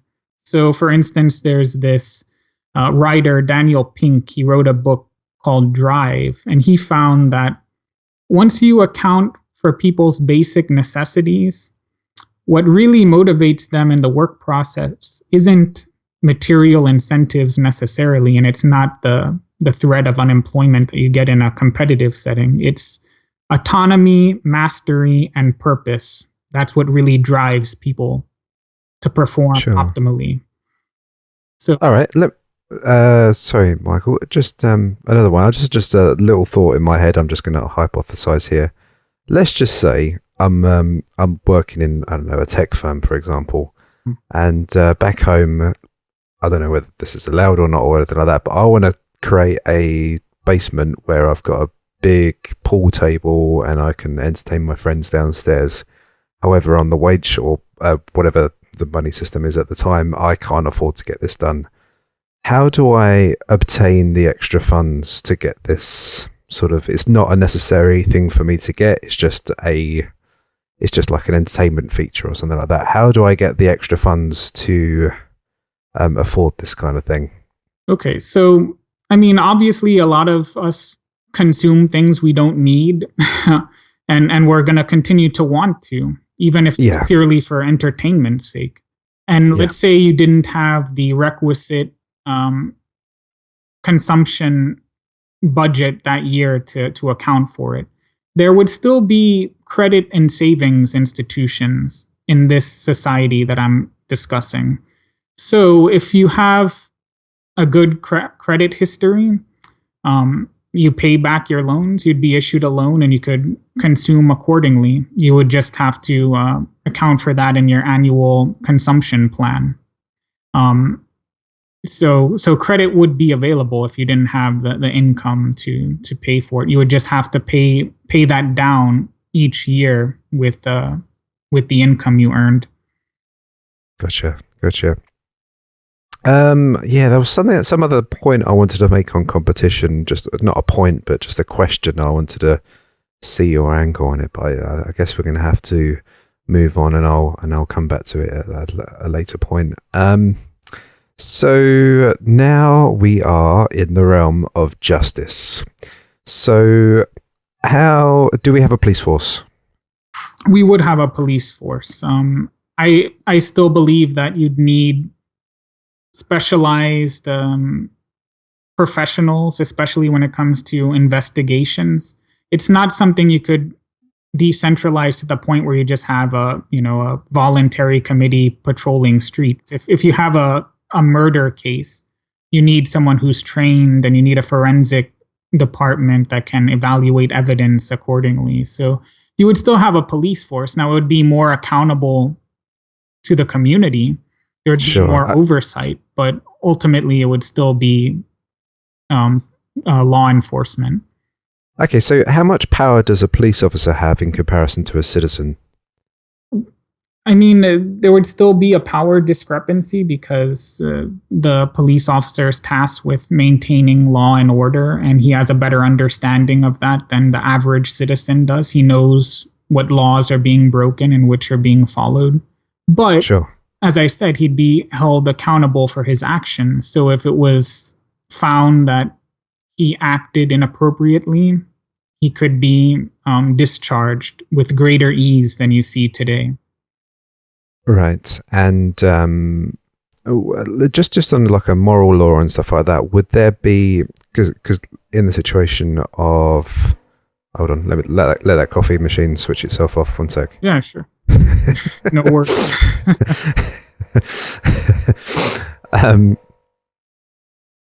My thought. I've got such a short-term memory. It just disappears, the thoughts, before they come out of my head. I understand entirely, believe me. There was something about the police officer that I was going to say.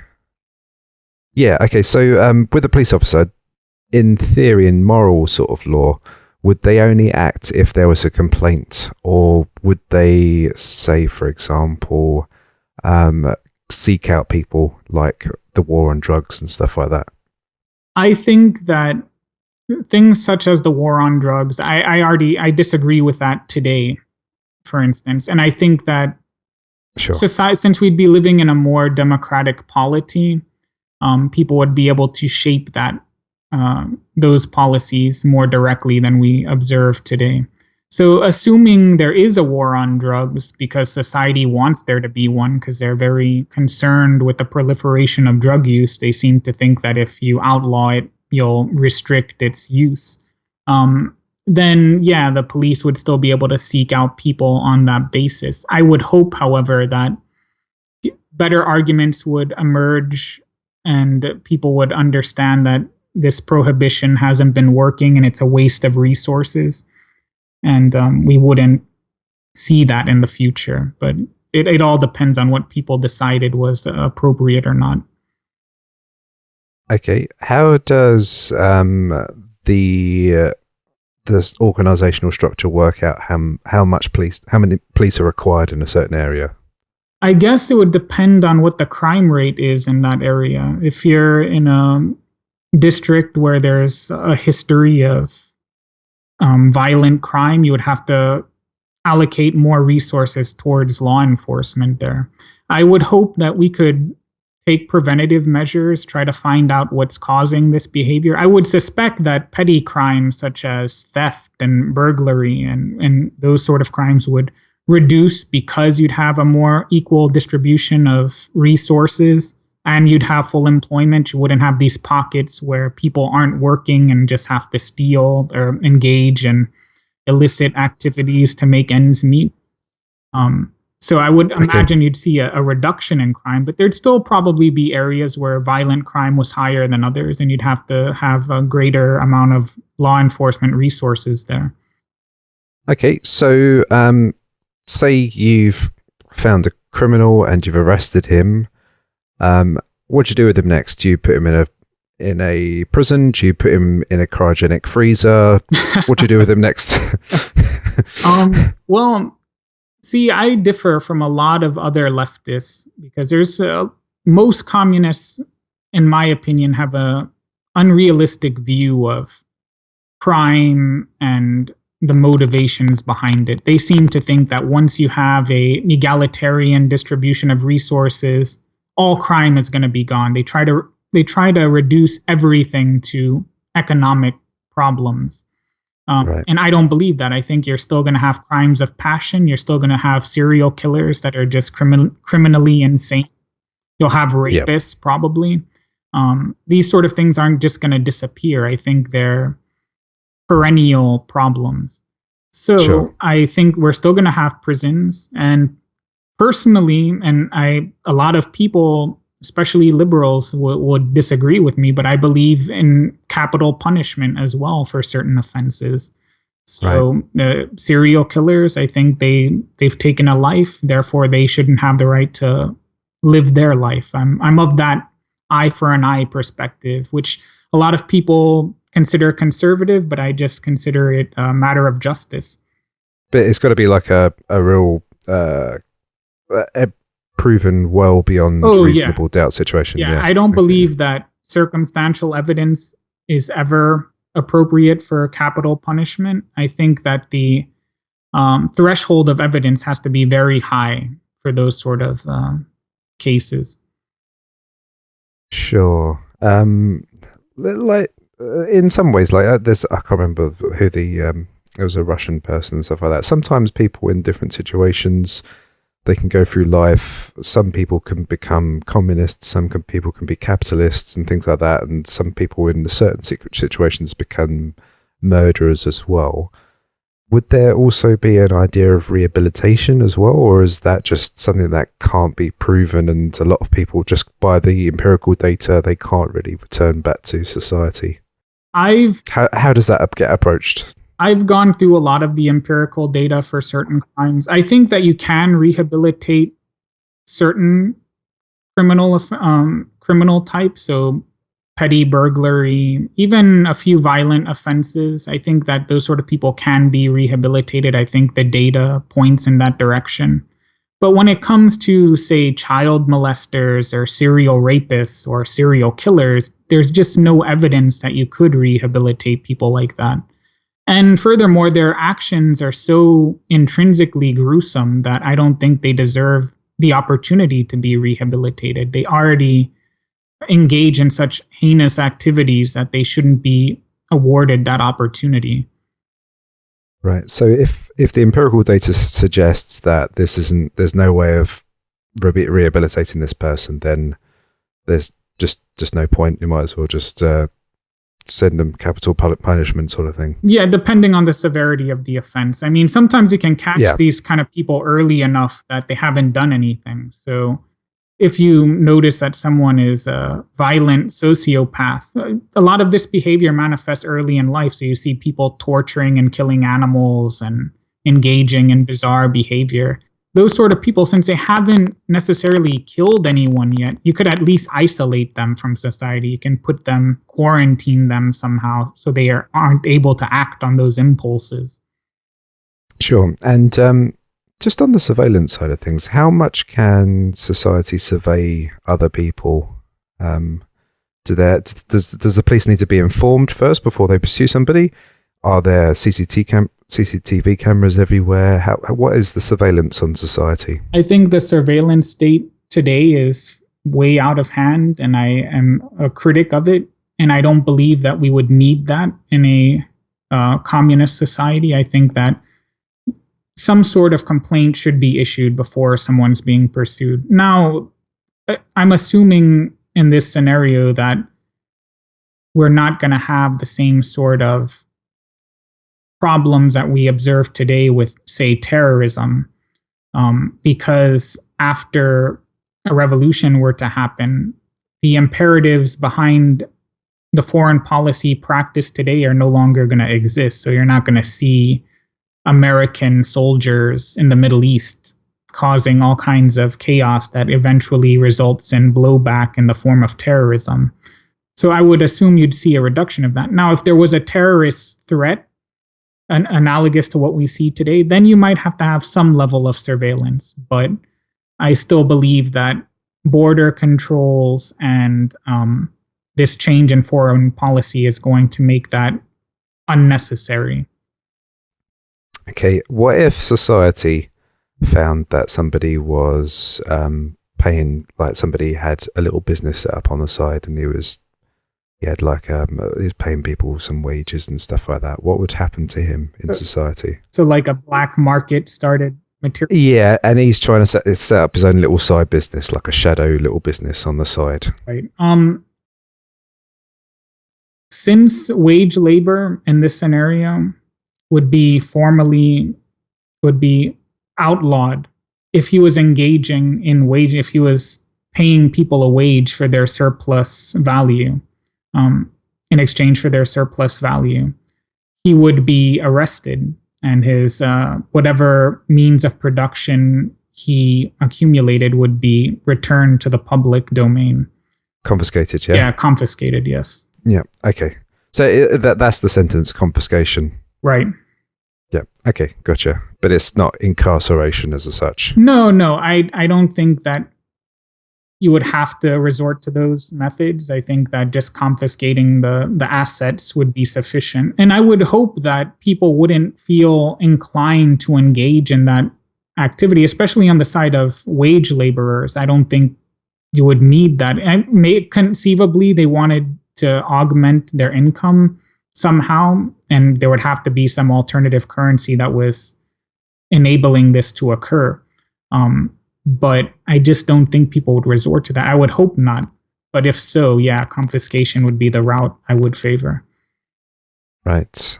Okay, so I think we touched upon a few points of defense, which is very important. Now, is this a nation state as such? Well, Marxists have a very specific definition of the state. So they believe that the state is a government which defends one class interest over the other. So a capitalist country is a state because the government is fulfilling the interests of the bourgeoisie over the proletariat, so the capitalists over the workers. This society is stateless in the sense that there's no classes any longer. Everyone is a worker, and therefore the state is just fulfilling the will of the people collectively, or the government is. So there's government, but it's not a state in the sense that Marxists describe it. So, and there's still national boundaries. There's a large contingent of communists that think that you'd no longer have national boundaries. There would be the free flow of people from one continent to the other. No one would be there to prevent that. I don't believe in that. I think that one of the values I uphold is community. And I think that people would want to maintain their culture and their history in some sense, even in a communist society. And they wouldn't necessarily, you need borders in those cases. It's only until every single nation doesn't exist that you can have no borders, I guess. Yeah, I think that's, not only is it utopian in the bad sense of the term, but it's also just not likely to happen. Right.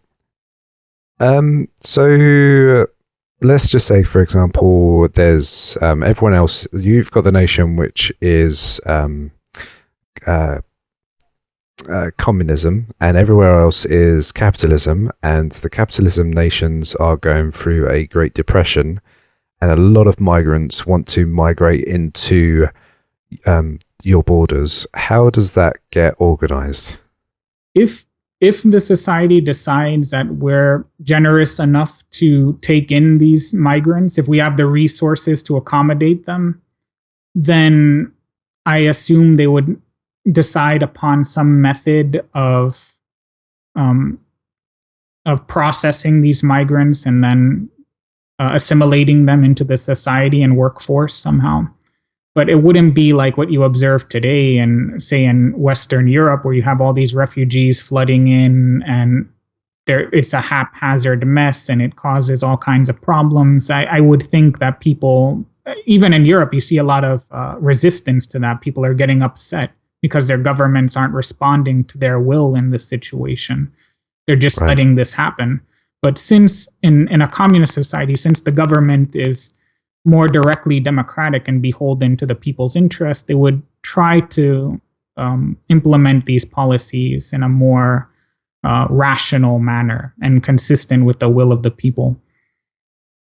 And just to reverse that, when, let's just say that the revolution is happening and then there is control of the borders at this point, how would you prevent capital flight? So would you prevent people from transferring their assets to abroad, to offshore accounts, and would you stop them from migrating abroad as well? So say, for example, this farmer who had 200 employees, would he be able to pick up all his stuff and leave and stuff? I think that you could allow some emigration, but I think their assets would be seized. Because as a communist, I believe that the way property is currently allocated was immoral, and it derives from exploitation and from theft, outright theft in a lot of cases, especially if you look back in history. The way, if you look at the history of primitive accumulation, what you have is governments acting at the behest of certain classes and confiscating resources and giving it to them coercively. Even a libertarian wouldn't regard that as a legitimate acquisition of property. So we have that history. And as a communist, I don't believe that wage labor is ethically permissible. So I believe that the current distribution of property is already founded on theft and injustice. So I have no ethical problem confiscating these people's resources. Now, if they personally want to emigrate to another country in the process, that's okay. I have no problem with that.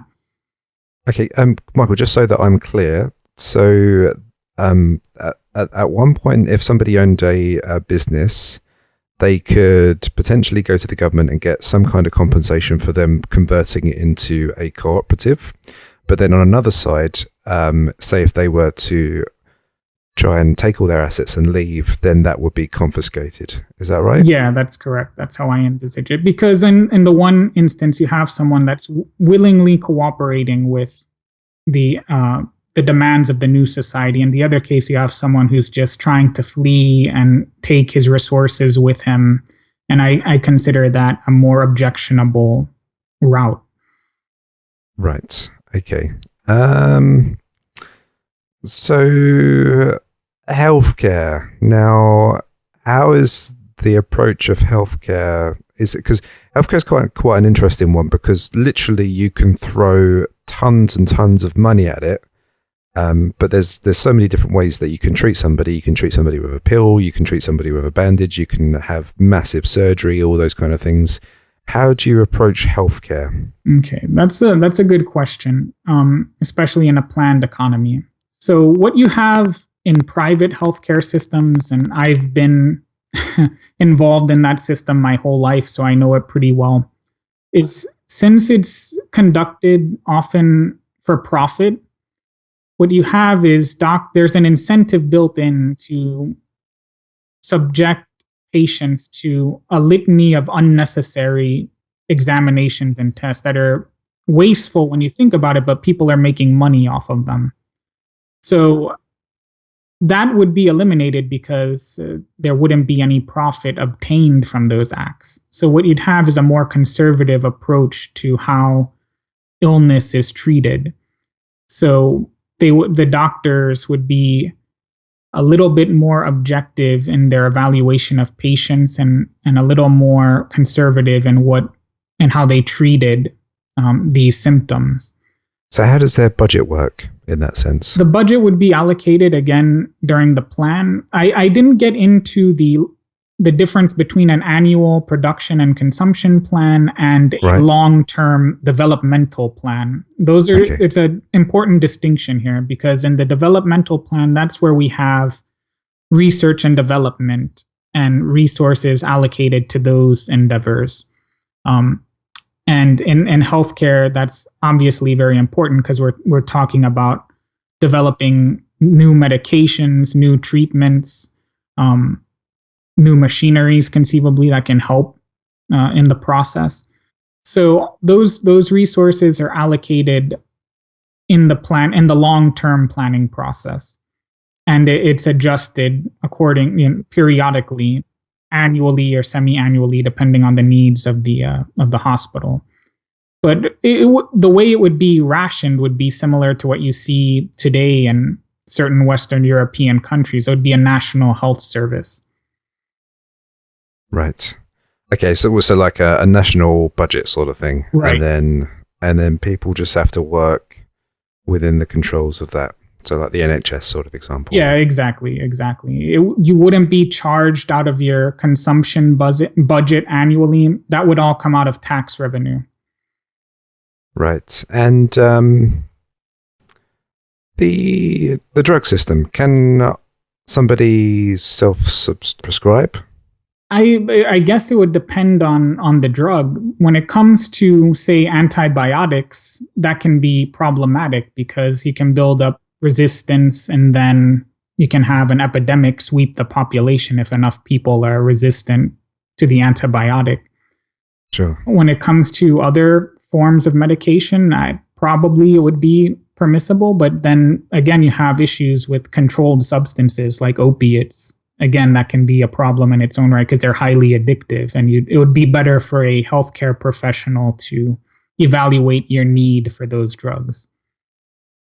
So, Yeah, I think I'm trying to tie on to two different things here. So, how is recreational drugs approached? Because obviously, alcohol is legalized and tobacco is legalized, and that's fairly harmful. Yeah. Yet some other drugs are less harmful, like marijuana, for example, and that's illegal. So, how does the drug classification system work, or is there one that exists, or is it to do with harm? How does that approach? Well, the way I see it, I oppose the current drug laws that exist in the United States and in several other countries. I don't think that it's restricting, or I don't think that it's necessarily reducing the number of people who decide to use drugs. I also think that one of the reasons we have such a big drug epidemic in the United States is because of alienation, because of precarity, because people feel a sense of hopelessness or they feel overworked if they do have work. And they're resorting to these substances to sort of put them out of their minds for a little while. It's understandable in those conditions. But I don't think that outlawing the substance is really doing anything to mitigate that. In a communist society, I would hope that people would decide not to have these drug laws, because I think that prohibition historically has been proven counterproductive.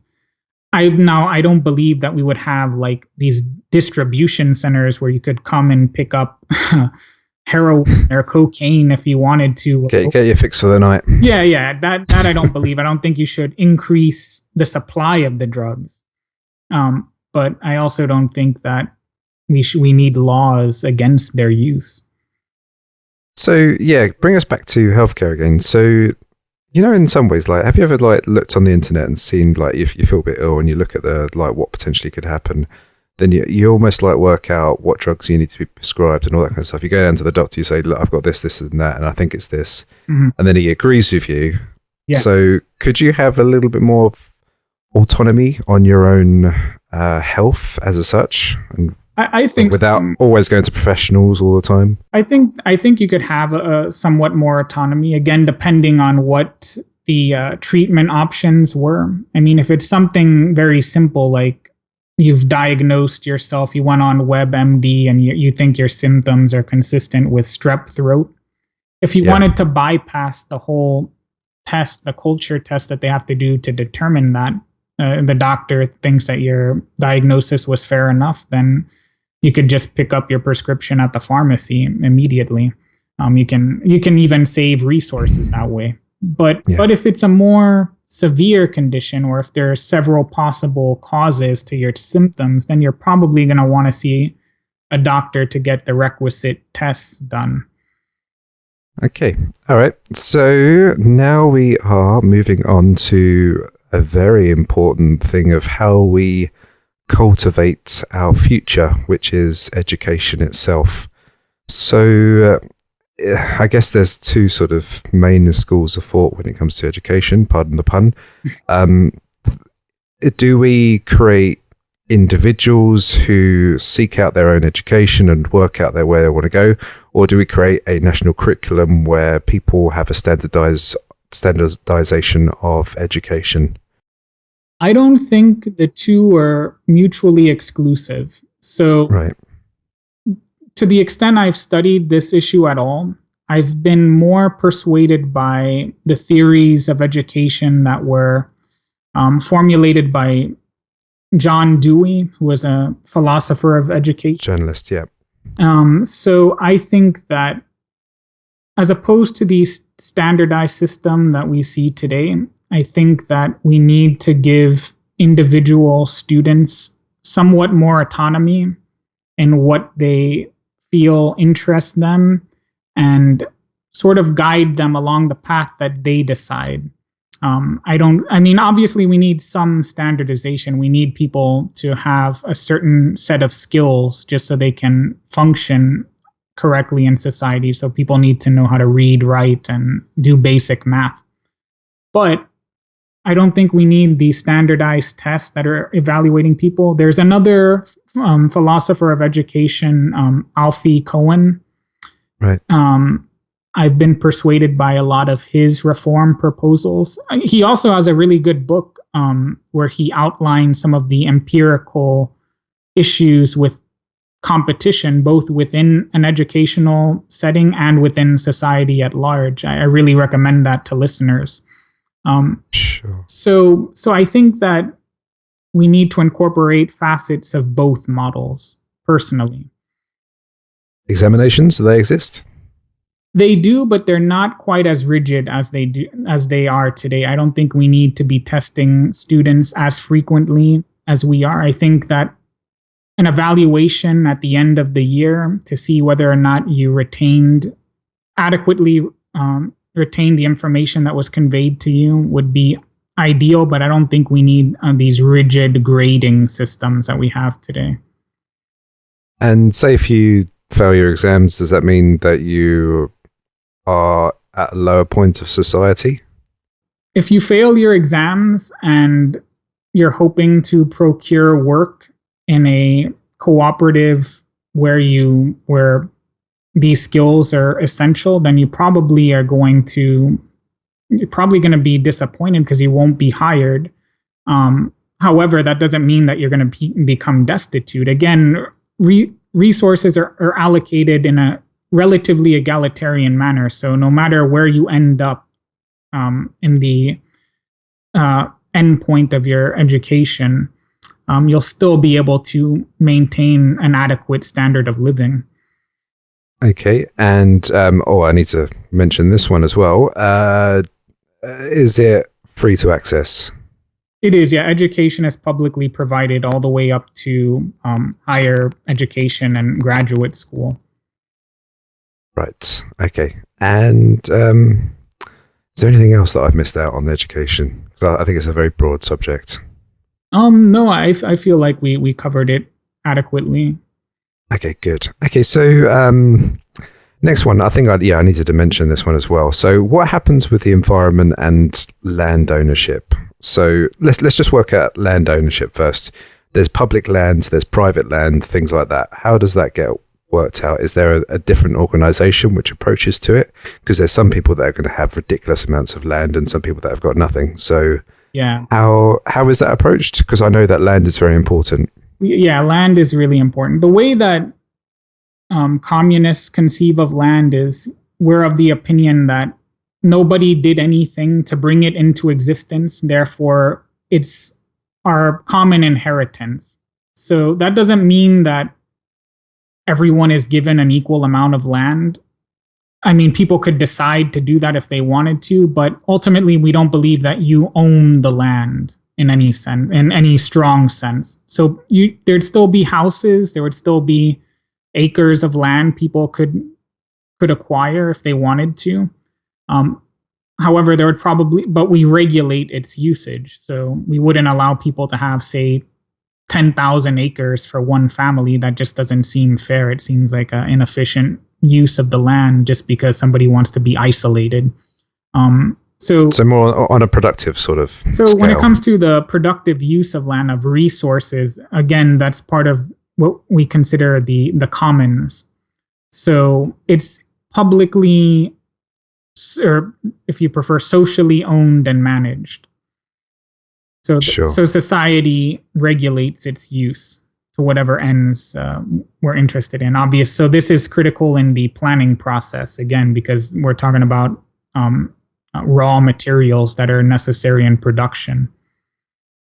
Is there public parks? Yeah. All parks presumably would be public. Right, for the public good. Okay, and could a cooperative purchase a lot of land and things like that? It could not. All land would be essentially rented, so your use of it as a productive enterprise or as an individual is predicated on how we decided to allocate it for that purpose. So that you could see that in the tax system. You could view whatever income taxes society decided were necessary for public welfare or for public provisions. That would be you paying a rent for your access to the productive commons. Okay, I'd like to just play this little scenario for you because this is one thing that you get in Australian beaches is that all Australian beaches are untouched. They're like literally they don't do anything to them whatsoever.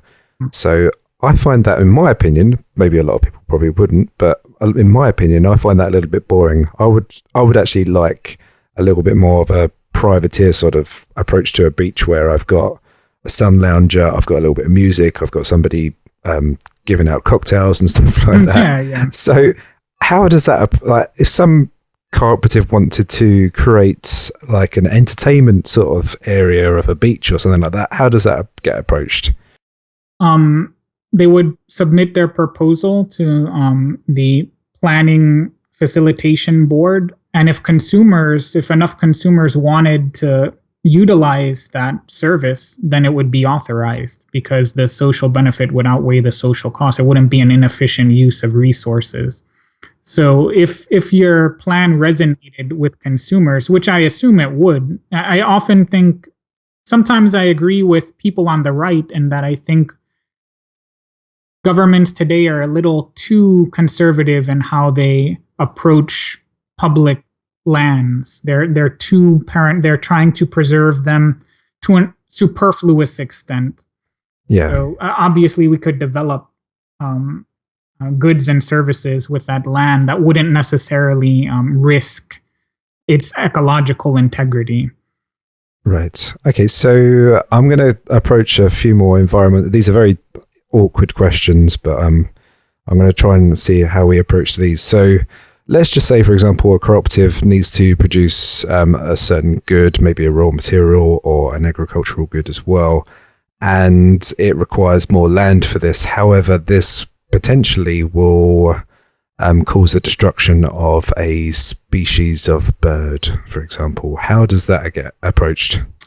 So there would be, again, in the planning facilitation board, there would be members of that committee that were,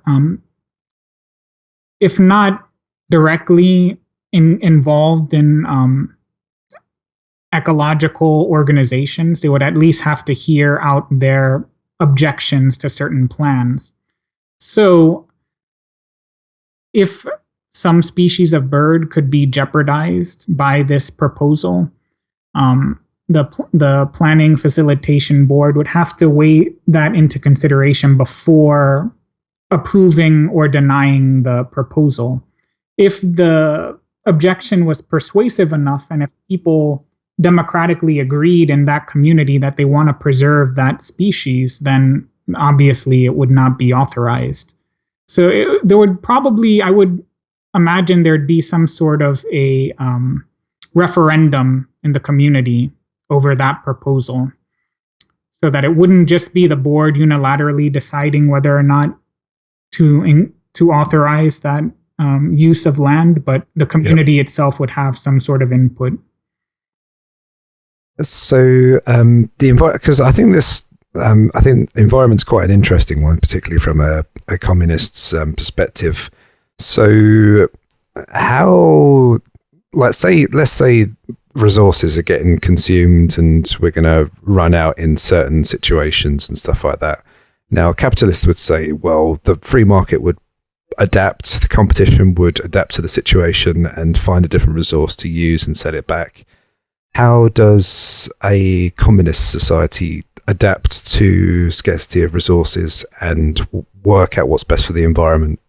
This is accounted for. I feel sort of like a broken record, but don't worry. Yes, this is honestly the process that would solve the problem. Right. What you'd have is, as I had mentioned earlier, the planning facilitation board, they set prices based off of supply and demand. And they gather that information from consumer and workers' councils. So if there was a problem of a resource becoming scarce, then the cost for using it would increase.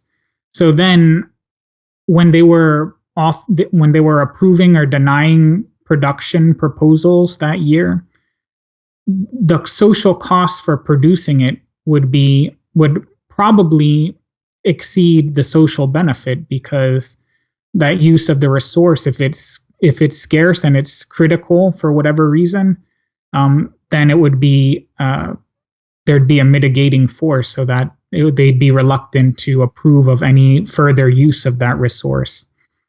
And like you get sometimes in society now, like people just build a new building and say, "Oh, this is a new eco building, and this is all great." Yeah. But yet to use an old building would be so much better for the environment. Would that be sort of like the approach as well? Correct. Yeah. Again, you'd be using the old buildings. Yeah. If that was determined to be more socially beneficial than just replacing it with a new building, you'd probably see more renovation occurring and more use of resources that already exist, as opposed to having to just build new ones. And does that apply to products as well? So a product would be more of a modular thing where you could take out the back panel and then just put in different parts and stuff. Yeah, the incentive in planned economies is always towards maximizing the use of a particular good that's being produced. So whereas in a capitalist market economy, you observe phenomena like planned obsolescence because it's profitable for people to continue buying that item. In a planned economy, there is no profit. Therefore, it's best to build these products to last longer. And so naturally, you would see the longevity of product use increase. And that would probably be beneficial also for the ecological concerns we were mentioning, because you wouldn't continue wasting resources and having to build more and more. You wouldn't have the situation where you buy some cheap stuff that was made in China and then it breaks, but you go, "Oh, what the hell, it's cheap, I'll just buy another one," sort of thing, rather than looking to repair it. Yeah, exactly. All right. Okay. So I think that covers most areas of the environment, unless you've got anything else to throw in there. No, I'm actually not. I'm not big into environmental issues. Of course, I think it's important. I often think, however, that people on the left today sort of overemphasize the peril that we're in currently. Sure. And I've never been one to engage in that hyperbole personally. Gotcha. Okay, so media, art, and entertainment. So let's just say somebody wants to be an artist. Now, that's not necessarily something very productive. So how does that get assessed? That's a very common hypothetical scenario that's presented when people are proposing planned economies. Because even in market economies, as you alluded to, it's very difficult to make a living out of it. You have to resonate with the public and have some kind of a market, and it's often difficult to obtain one. In a planned economy, what you would have is you would have to have a group of artists who presented their work to consumers. And when I'm talking about planning consumption for the year, what I mean practically is that there would be a catalog of goods and services online that people could browse through. And like an Amazon sort of thing. Yeah, like like an Amazon yeah. website. So these artists, they could show their work that they've produced in the past. If people liked it enough, if there was a market, or not a market, obviously, but a demand for the product, then hypothetically they could be approved by the planning facilitation board to set up some sort of a art cooperative where they would agree to paint similar paintings, and if people wanted them, they'd procure them during that consumption plan. Also, Mike, I'd like to think as well that art wouldn't just be created for art's sake. It could be incorporated into one of these cooperatives. Yeah, such. Yeah, exactly. It wouldn't just be for individual consumers, but yeah, obviously each workplace is going to have its own aesthetic, and there would be a demand on the productive side as well for this. But art, it's notoriously difficult to make a living with, and it would be hard to decide whether or not, especially if you're an innovative artist and you're trying things in new directions. This happens in music a lot as well. Sure. It may not resonate with people for a while. However, another benefit to a communist society in the form that I'm discussing is that economic planning would open up the possibility for increased labor time. People could make a decision that instead of consuming more each year as society got more productive, they could just take that increase in the form of excess leisure.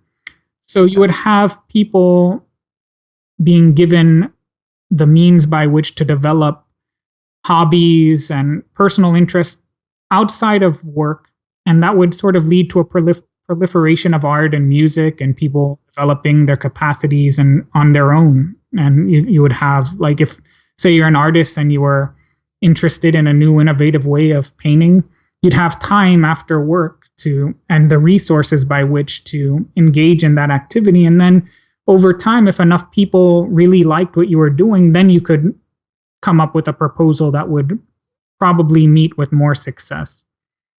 Sure. So yeah, I guess where we look at art is generally trying to make a statement, and a statement is necessarily something which has been set on like society, a statement of society. So this connects us to freedom of speech and the media and news outlets. So how is there censorship? Is it just a free media that just approaches anything? And how does that work?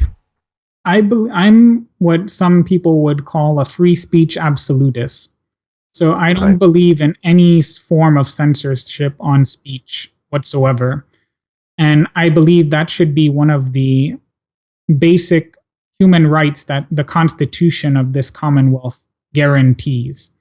So I can set up my capitalist newspaper, and that'll be fine. Yeah, if if in the planning process there was a demand for capitalist newspapers on the part of consumers, then yeah, that would be authorized.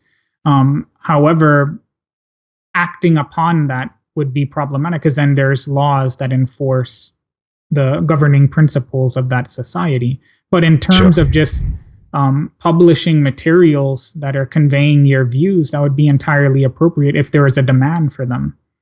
Right, gotcha. All right, so there's always freedom of speech in any situation, so people can speak their mind, and there's no sort of thought crimes or anything like that. So it's all pretty liberal in that sense. Yeah, very much so. Okay. So that's probably it's a very good weapon to stop tyranny, but is there any other areas in which tyranny could manifest itself, and how would that be prevented? As someone who's coming at this from a libertarian communist point of view, tyranny is always something that I'm concerned with. So the institutions that I'm describing always have to have mechanisms that would mitigate against that possibility. Thus far, I've not encountered any avenue that might lead to the proliferation of authoritarianism. In fact, all of these models that I'm describing are designed to prevent that. So I can't see any way for that to manifest. If you can, though, if I'm saying something and you can sort of see an area where that might happen, we can always get into it, and I can explain to you why I think or what mechanisms exist to prevent that. Now this is an interesting thing. How, say if one of the councils said, we want to adopt a slightly more capitalist model, and that sort of disagrees with the constitution in itself, sort of thing. How does that get approached?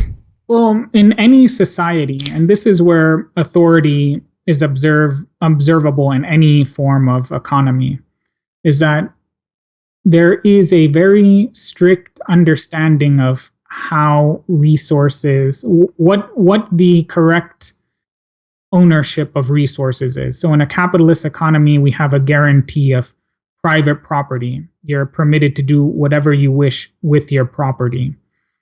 In a communist society, property is socially owned. And by property, I mean specifically means of production.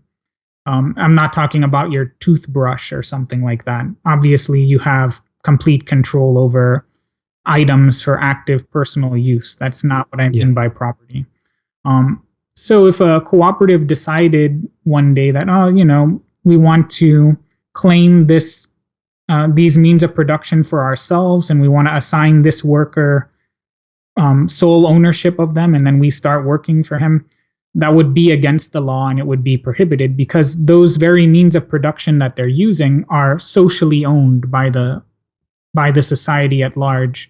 It's not like a cooperative you see today where each worker owns a direct share in that company, and they could decide democratically that they want to privatize it. This is different because they'd be using those means of production collectively. They'd have autonomy and decisions they make with it, but they couldn't claim ownership of it. That would be against the law. Gotcha. Okay, so let's just say that your nation's doing very well, and then my little nation sits beside you. Can we coexist alongside each other? Can we start to trade with each other and stuff like that, or do you just not recognize my nation? Some period of coexistence is inevitable. Like I'm not one of these people that thinks you're going to have this global communist revolution and then overnight everything is going to be the way I'm describing it. So you're going to have some capitalist states, and then you're going to have some communist states that emerge here and there. The problem is I don't believe that both systems can coexist over the long term. And the reason I don't believe that is because capitalism, as I understand it, is inherently expansive. It's always looking for new markets. It always needs to expand. There's a growth imperative. Once you stop growing, then you start noticing economic crisis and decline. So there's always going to be an incentive for these states capitalist states to undermine the integrity of communist states. And we've seen that historically. Another problem, once you start engaging in international trade, if you're trading with well-developed capitalist countries, you're going to start forcing communist countries to engage in production that is structured around what Marx called the law of value. And that determines efficiency, that determines prices. It's very complicated, and it's something that you and I are going to discuss at a later date. Sure. But that process of trade undermines the principles and integrity that the communist country, which is trying to develop along different lines and different prerogatives, is based around. So there's a problem. There's an inherent tension there. So I could imagine. I'm sorry. Sorry, you'll make sure the citizens are well armed around that border point. Yeah, absolutely. It's absolutely imperative that happen. Right. Sure. Okay. So let's just approach things with failure, because obviously to not recognize failure is failure in itself. So let's say a cooperative is underproductive, is really doing a crap job. How do you stop failure from manifesting itself in the entire network? So once an enterprise is determined to be failing, and one of the best barometers of failure in a planned economy is that they're not producing what they agreed to produce that year. So they said, okay, we promised to produce X amount of sneakers this year, and they're producing under that quantity. What happens is initially their consumption rights that they're provided start to decline. And if they still don't rectify that and they're not producing according to what they agreed to during the planning process, then they're disbanded, and those workers are either going to start up new enterprises if they're approved to do so, or they look for work elsewhere. And then those assets that they were using are redistributed to startups or to existing more efficient firms. Could you set out like I know this might not agree with your principles, but should there be like a mandate that every year you should at least be trying to produce more goods or better quality goods? I think that would be a goal that we have. I think that surplus is always preferable to scarcity. But again, since they're producing to a plan, and this is one of the reasons why a planned economy has less waste than a market economy. If they're producing to a plan and there's only a certain amount of demand for bicycles or sneakers or iPods, and they produce in excess of that, then that excess quantity is wasted. I mean, what you could do is you could reduce their price in the next round of planning. So if you discover, oh, well, we adopted this new technology and we can produce far in excess of what we initially thought we could, that's accounted for in the next plan, and you start producing the excess quantity, and then prices are adjusted because now we know that we can produce more than what the demand was, and you reduce prices accordingly. But you don't want to be producing to the point where no one is purchasing goods, because then it's just a waste of resources. Also, there's some ridiculous goods out there like jet skis and state-of-the-art cameras and things like that. Do they become social goods? I mean, they can be if people wanted to pool their resources together to obtain them. I think that they could still be luxury goods that individuals could buy if they save over time. If, say, I have a budget of $50,000, and mind you, the currency is different, of course, but just for the sake of argument, sure. I have $50,000 this year, and I end up using $30,000 in my consumption proposal. That leaves me with $20,000 for next year, and then I could buy, say, a jet ski or some frivolous item that I want, a Rolex watch, whatever it is, and that's fine. I think that luxury goods and services, there's still an outlet for them if there's a demand.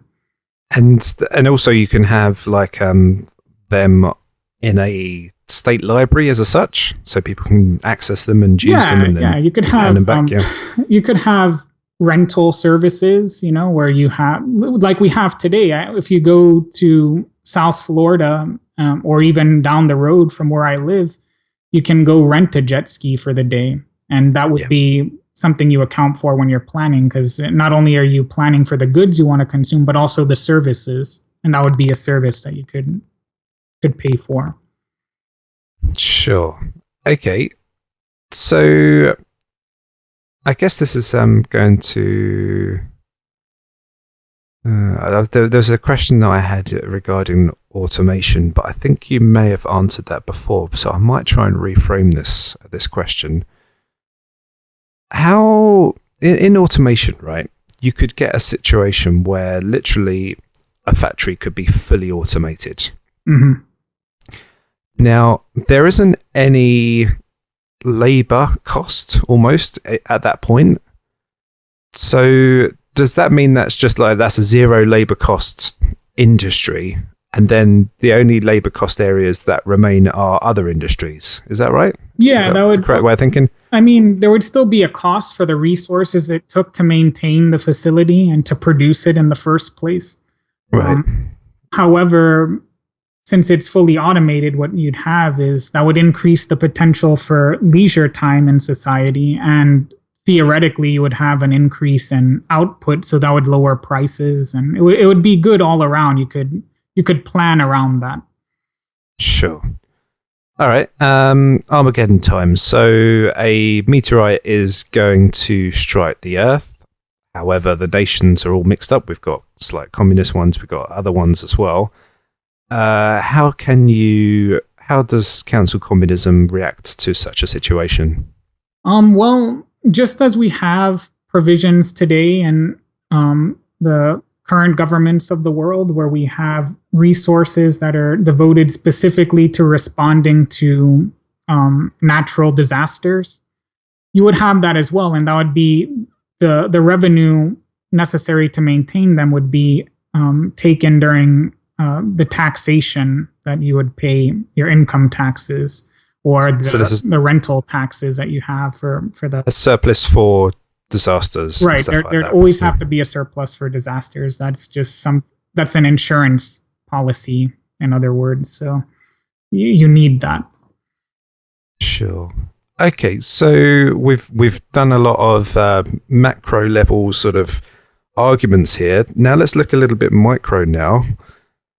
So the family.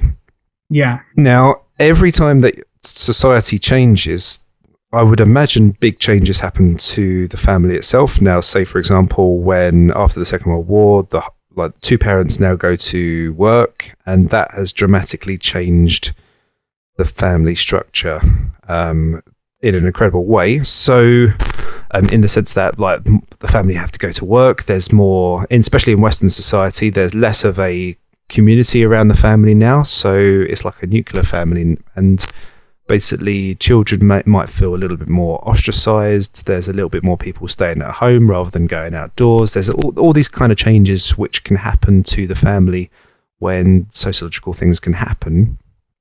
So in your society, are there benefits for the family? Is the family sort of changed in a way? What would happen to them? The family is a really fascinating subject to look at. And my own views of it are very influenced by sort of a sociological / anthropological treatise that Friedrich Engels had authored back in the late 1800s. It's called The Origin of the Family, Private Property, and the State. And in that study, he basically goes throughout history and examines how material conditions modify the formation of the family. However, Engels, since he wasn't someone who subscribed to like a tabula rasa, blank state model of human nature, he argued that even though we see these modifications in the form of the family over time, there's still a few constants that we can attribute to our human nature, to our biology. And such as monogamy, for instance. That's something that is going to be maintained, I suspect, in any mode of production. It doesn't necessarily mean that we have the state issuing marriage licenses or anything like that. And monogamy was undermined at several points historically because women were marrying men whom they didn't really have a genuine affection for, just for economic security, because those men had jobs and income and what have you. In this society, everyone would have resources in a equitable manner, and they would have work. So they wouldn't be getting married simply out of desperation or because they want a secure existence that they otherwise couldn't have had. Can I throw something in there, actually? Yeah. Just out of interest. Sure. In some ways, monogamy is like a communist system, and sort of like a harem, like a one man to 50 women is almost like the extreme side of capitalism. Yeah, exactly. That's how I always conceived of it, yeah. Right. But you'd be surprised. There's plenty of people on the left, and I guarantee you that once a few other communists listen to this podcast, if they listen all the way through and hear what I'm saying, they'll be outraged by a lot of what I'm saying. The notion of capital punishment, of monogamy, these sort of things go against assumptions they have. And the problem with a lot of them is they're what we discussed in the last episode of economic reductionists. They think that all human behavior is ultimately attributable to how the forces and relations of production are organized. So you'll see communists say, well, the material basis of monogamy is private property. So once you abolish private property, then you're just going to have communal sexual relations where everyone's promiscuous, or you have polyamory, or these other fringe sexual relations. I mean, you see that even now. You can find people that practice that, but it's always on the fringes. But then essentially it starts to come into a realm of heightened competition after that point, and almost like the women are the choosers in a very dramatic sense. You know what I mean? So and then like how does the children get raised and things like that? Because it's just very strange things happen. There's a normative element to that too, where it's not only just what makes people feel good, but we have to consider the interest of the child as well. That might emerge from this. I don't believe that we need to outlaw people engaging in this sort of behavior. If you want to be polyamorous or whatever interests you, that's fine. But once children are involved, we have to start thinking about it. So I think there should be some incentives for monogamous unions, but I think that people will naturally gravitate towards them anyway. So the family in a communist society, I think, will be it'll be bolstered in a sense, because each family will have the resources and leisure time by which to devote to family life. Whereas now, especially with labor being as precarious as it is for large segments of the working class, we see a breakdown of the family. Sure. And like I'm probably going to get into trouble for saying these kind of things and stuff like that, but it's women are the scarce resource, for example, and we're the abundant resource, just on a biological level. Yeah. For example, for eggs and sperm and stuff like that. Right. So there is obviously heightened demand on our side, and therefore the competition kicks in at that point where we have to compete for these women. However, the women are the choosers, so they choose the right man for their suitability and stuff like that. So they become very attractive to the man, and the man will compete to seek the woman's attention. But this is a very voluntary sort of scenario, and it's worked throughout centuries. Therefore, the system will still remain in place, for example. Yeah. Now, there are a few scientists, especially sociobiologists, because this is sort of tangential to what we were discussing. Now I'm getting into biology, but there are some people that subscribe to what's called the kin selection. So, and it's exactly what you were describing, where women have a finite number of eggs, men have an infinite supply of sperm. So women are more selective about who they choose to procreate with than men. And what follows from that logic is that therefore men are naturally more promiscuous than women are. Women are more monogamous, but men, they're monogamous to the extent they're forced to be. But they're always a little more promiscuous than females are. The problem with this theory from a biological standpoint is that it's ignoring the dynamic itself, that women, not only are they selecting men based off of physical attributes that evolutionarily speaking were advantageous at some point, but they're also looking for men who will commit to helping rear the child, that will devote resources. So there's a sexual selection at work, and that selected for more monogamous males. The men that were overly promiscuous and that weren't willing to engage in that were selected against by females. So I think that the commitment to monogamous unions between the sexes is more equitably distributed than these people who subscribe to kin selection believe. Sure. So only with the exception of rape, we are the choosers of women, aren't we? Our evolution is the choice of women. Yes, yes. Which is very interesting. So Okay, so we really, in some ways, have tried to strengthen the side of the family, really. So we've got the monogamous relationships, that's all in place and stuff like that. Yeah. How about religion? Because I know that a lot of communist societies sort of say, well, the state is the new religion now, so you can forget about that. So how is that approached? Well, historically in Stalinist regimes, for instance, and even in anarchist Spain, and my great grandfather was an anarchist in Barcelona during the Civil War, so Right. I know that history pretty well. And there were attempts to sort of abolish religion by fiat. So churches were shut down, atheism was um, was enforced in all the educational curricula, and anyone who publicly pronounced that they were religious was sort of discriminated against in a lot of instances.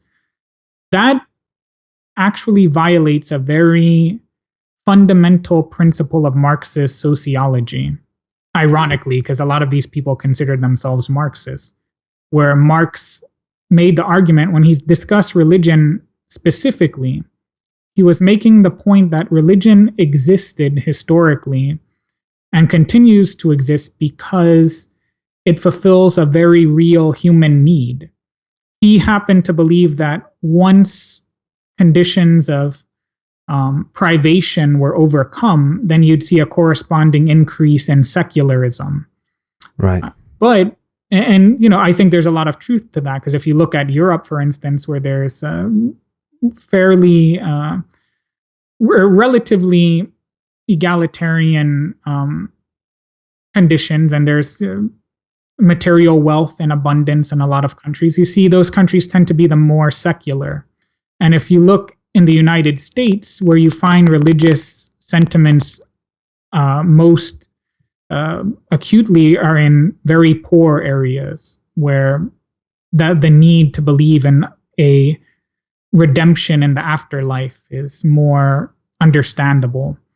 So Sure. you see that in the southeastern United States and ghetto communities, things like that. But I think that what's missed in this analysis is also, it's not only just that people want to believe that there's redemption in the afterlife after having endured hardships. I think there's also a very palpable fear of death that's intrinsic to humans. And therefore, Sure. unless we overcome that instinct, which I think is impossible, there's always going to be some segment of the population that wants to believe in eternal life and some kind of life after death, as it were. Yeah. I mean, the way I approach it, and I just try to approach this question, not just like I try to avoid it on a spiritual level, but just on a pure logical level.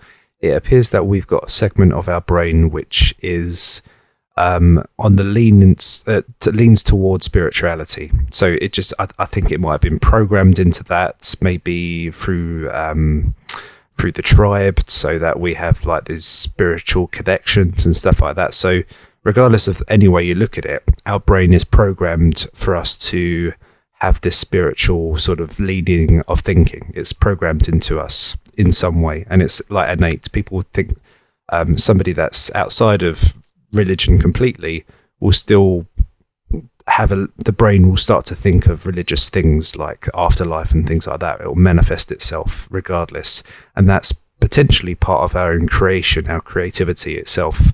So I don't think you can really throw out the spiritual side of man completely and just turn ourselves into robots, because it's just that sounds like a horrible part of society anyway. No, I agree. And Yeah. the way I see it is, I really do believe that there is a human drive towards the transcendent. Sure. The way that drive is channeled varies depending on the individual. Like, for instance, I can listen to a very powerful song and I can experience almost a transcendent quality by listening to those notes. Sure. Or I can also sense it when I'm watching a really powerful scene in a film. Yeah. I can sense it when I consider my ancestors in the past. It materializes in different forms, but it is something that we can feel. And I think that it often is channeled into the religious realm. I think, however, that religion itself, it's a combination of that transcendent drive that you had mentioned in tandem with our fear of death. So we want to believe that there's something greater than ourselves, but that fear, that horrible thought that this terrestrial existence is all there is, it sort of works in concert with that. And then we develop these theories of a God and an afterlife, and we channel those instincts in that direction. I think that organized religion will witness a decline in that in a communist society, because I think a lot of that has to do with the material privation that Marx was describing. But I don't believe in state-enforced atheism, and I don't think that religion, if we're defining it in terms of belief in a deity, is ever going to fully be extinguished from the human existence. Sure. And I guess, is there like a mantra of society pursuing virtue? Because like say if religion diminishes in some sense, how do people stop being like this dog eat dog and I'm just going to try and seek out for myself only? How does the pursuit of virtue happen? Is it already is it baked into it by the fact that it is communism itself, or is there something else going on? The very pursuit of communism requires one to subscribe to certain values. So, and communism couldn't be maintained unless those values exist amongst the masses. So, the basic values that a communist needs to adhere to would be dignity, freedom, community, and distributive justice. Those are the bare minimum. If you don't believe in those, and mind you, they're not commensurate. If pursuing one occasionally requires a trade-off of another, but a communist society those are the pillars that maintain it. If you don't have that commitment by the population, then you're going to see the erosion of communism and then a rehabilitation of capitalism or some other exploitative system. So you need those commitments amongst the people. So in my own opinion, I think a commitment to the following is essential. So a commitment to dignity, freedom, distributive justice, and community. Now, those values aren't necessarily commensurate with one another. I think that there's going to be trade-offs involved, but a general commitment to each of those is important. Now, the way I define dignity, freedom, distributive justice, and community, it may differ from what other people mean by those terms. But ideally, the institutions in a communist commonwealth would reinforce those values. But necessarily, for instance, a commitment to non-exploitative economic relations, that's sort of a prerequisite before we even get to that. Those would be values that are formed in a revolutionary process, but they do require maintenance once you establish such a society. Sure. So I'm always one of those people that like to think way into the future. I like to look into the past. I like to always just think about things that do not even exist just yet. So how do you perceive things in a future communist society? How do things change now? Like just in a broad sense, these things are happening regardless. There's more automation which is happening in society. There is people who are going online a lot more, so there is more of a virtual community in a virtual world which people exist in. There is potentially space exploration, which we basically landed on the moon and then just gave up after that. So how do you see about, I guess, the expansion of human society within the scope of communism? And that could be like insular as well as expansive. Yeah, that's an interesting question. As you said, these sort of phenomena are progressing right now regardless. But the way I would see it developing in the context of a communist society would be, you'd probably see the same increase in automation, and that would result in more leisure time for the population. You'd see less scarcity. Of course, we live in a finite planet, so there'd always be some level of scarcity, but you'd have more productivity and therefore greater abundance as a consequence of further automation. But automation would be done in a manner different from what we're witnessing now, because it would be directed by the society itself. So if people decided there were some forms of labor that they found fulfilling and they didn't want to automate them, then they would just continue working in those areas. But I would imagine you'd see an elimination of sort of onerous work that exists today. You'd see less drudgery. I think that we could consciously direct where we want society to end up. Now, when we get into space exploration, again, that would be a matter of whether society wanted to allocate those resources to that endeavor. I would hope they would, because I think that's important for human progress. I also think sort of the biological technologies that are starting to be developed now, we'd see a further progression of those. This gets sort of into that transhumanist terrain. It's highly speculative, but interesting. Yeah, I find it interesting. I just to see where this our thoughts just stretch out to. So, just on the would you say that societies like this, if we explore space, are we like Star Trek? Because I remember watching one episode where they say, "Oh, we don't have money."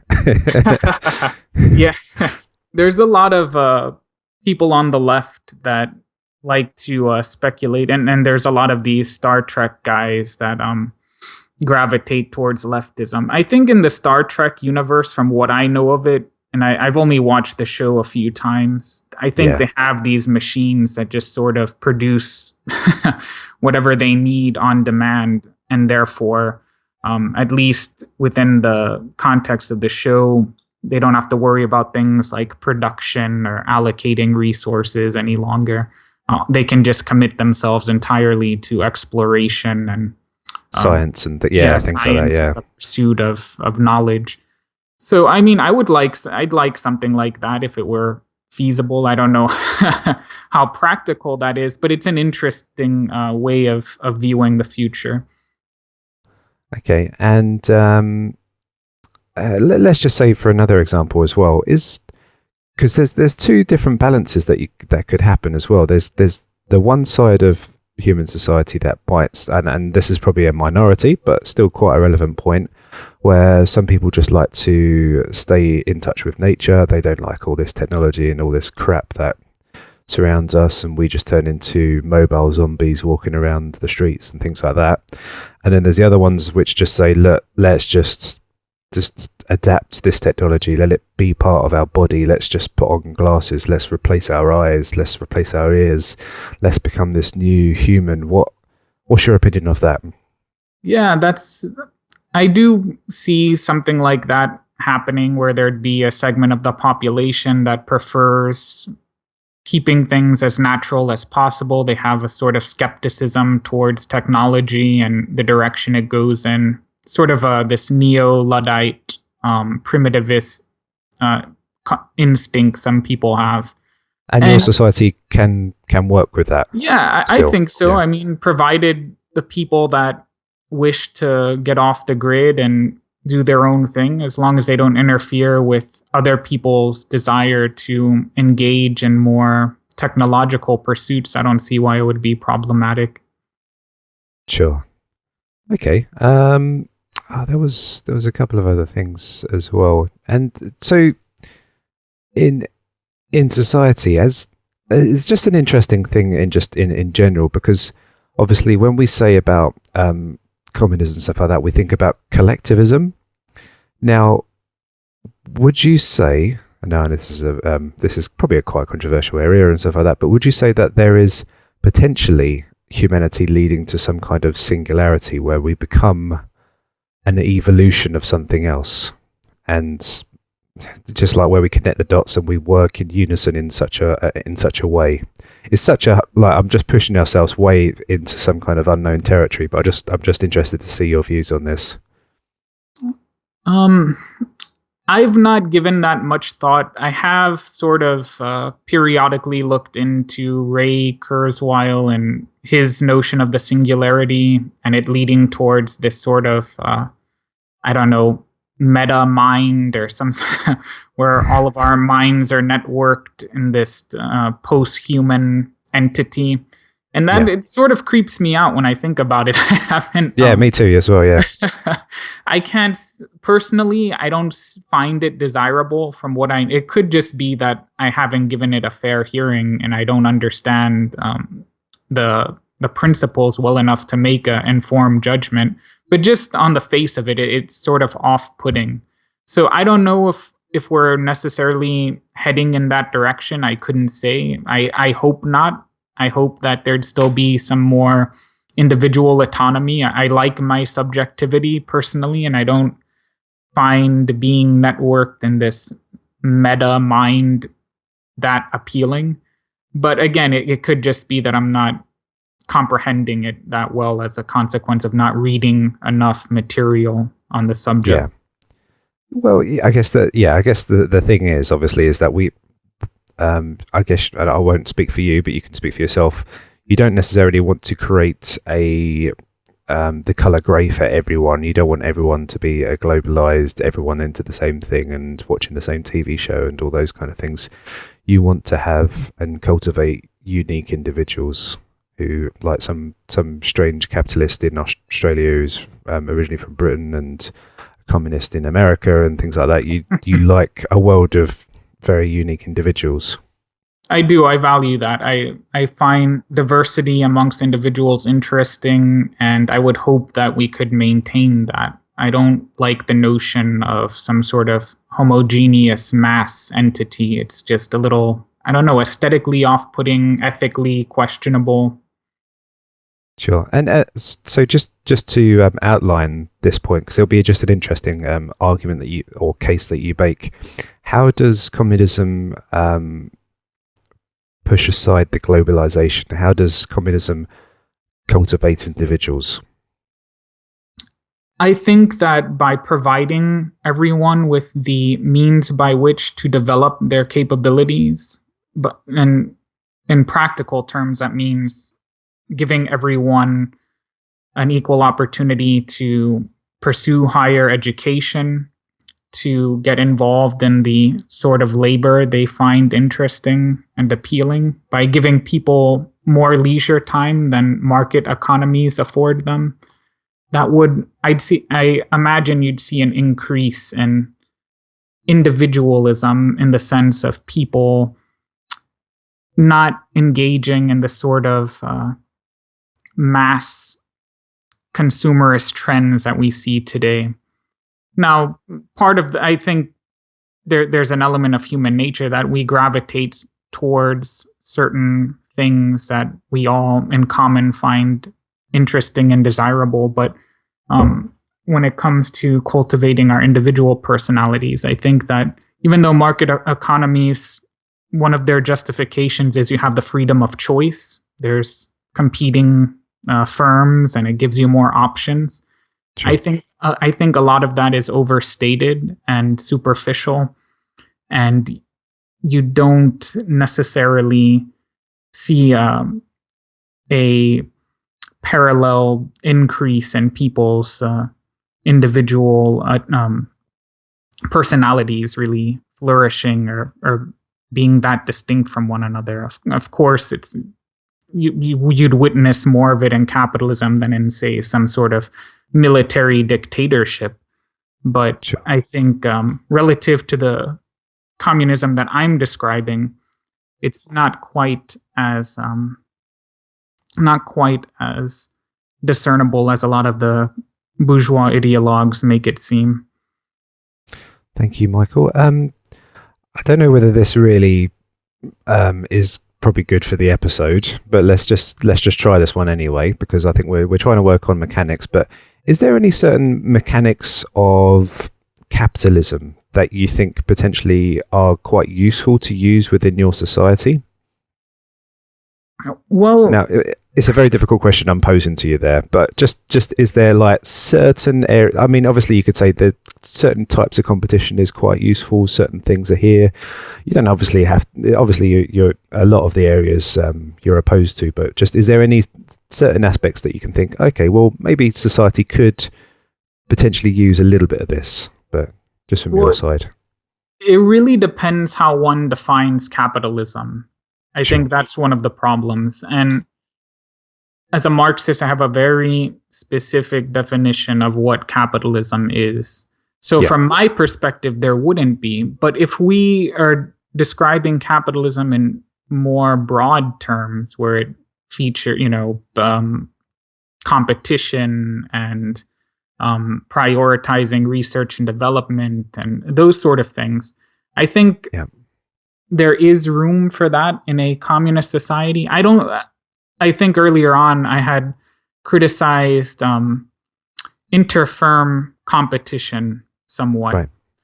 When it comes to just people seeing if they can outdo one another on a micro level, say within a firm, or if you say you're a scientific researcher and you find out there's another team that's pursuing the same work you are, and you want to sort of outdo them, try to publish your work or your findings before they do, that's fine. I think that can be healthy. It really depends how that competition manifests itself.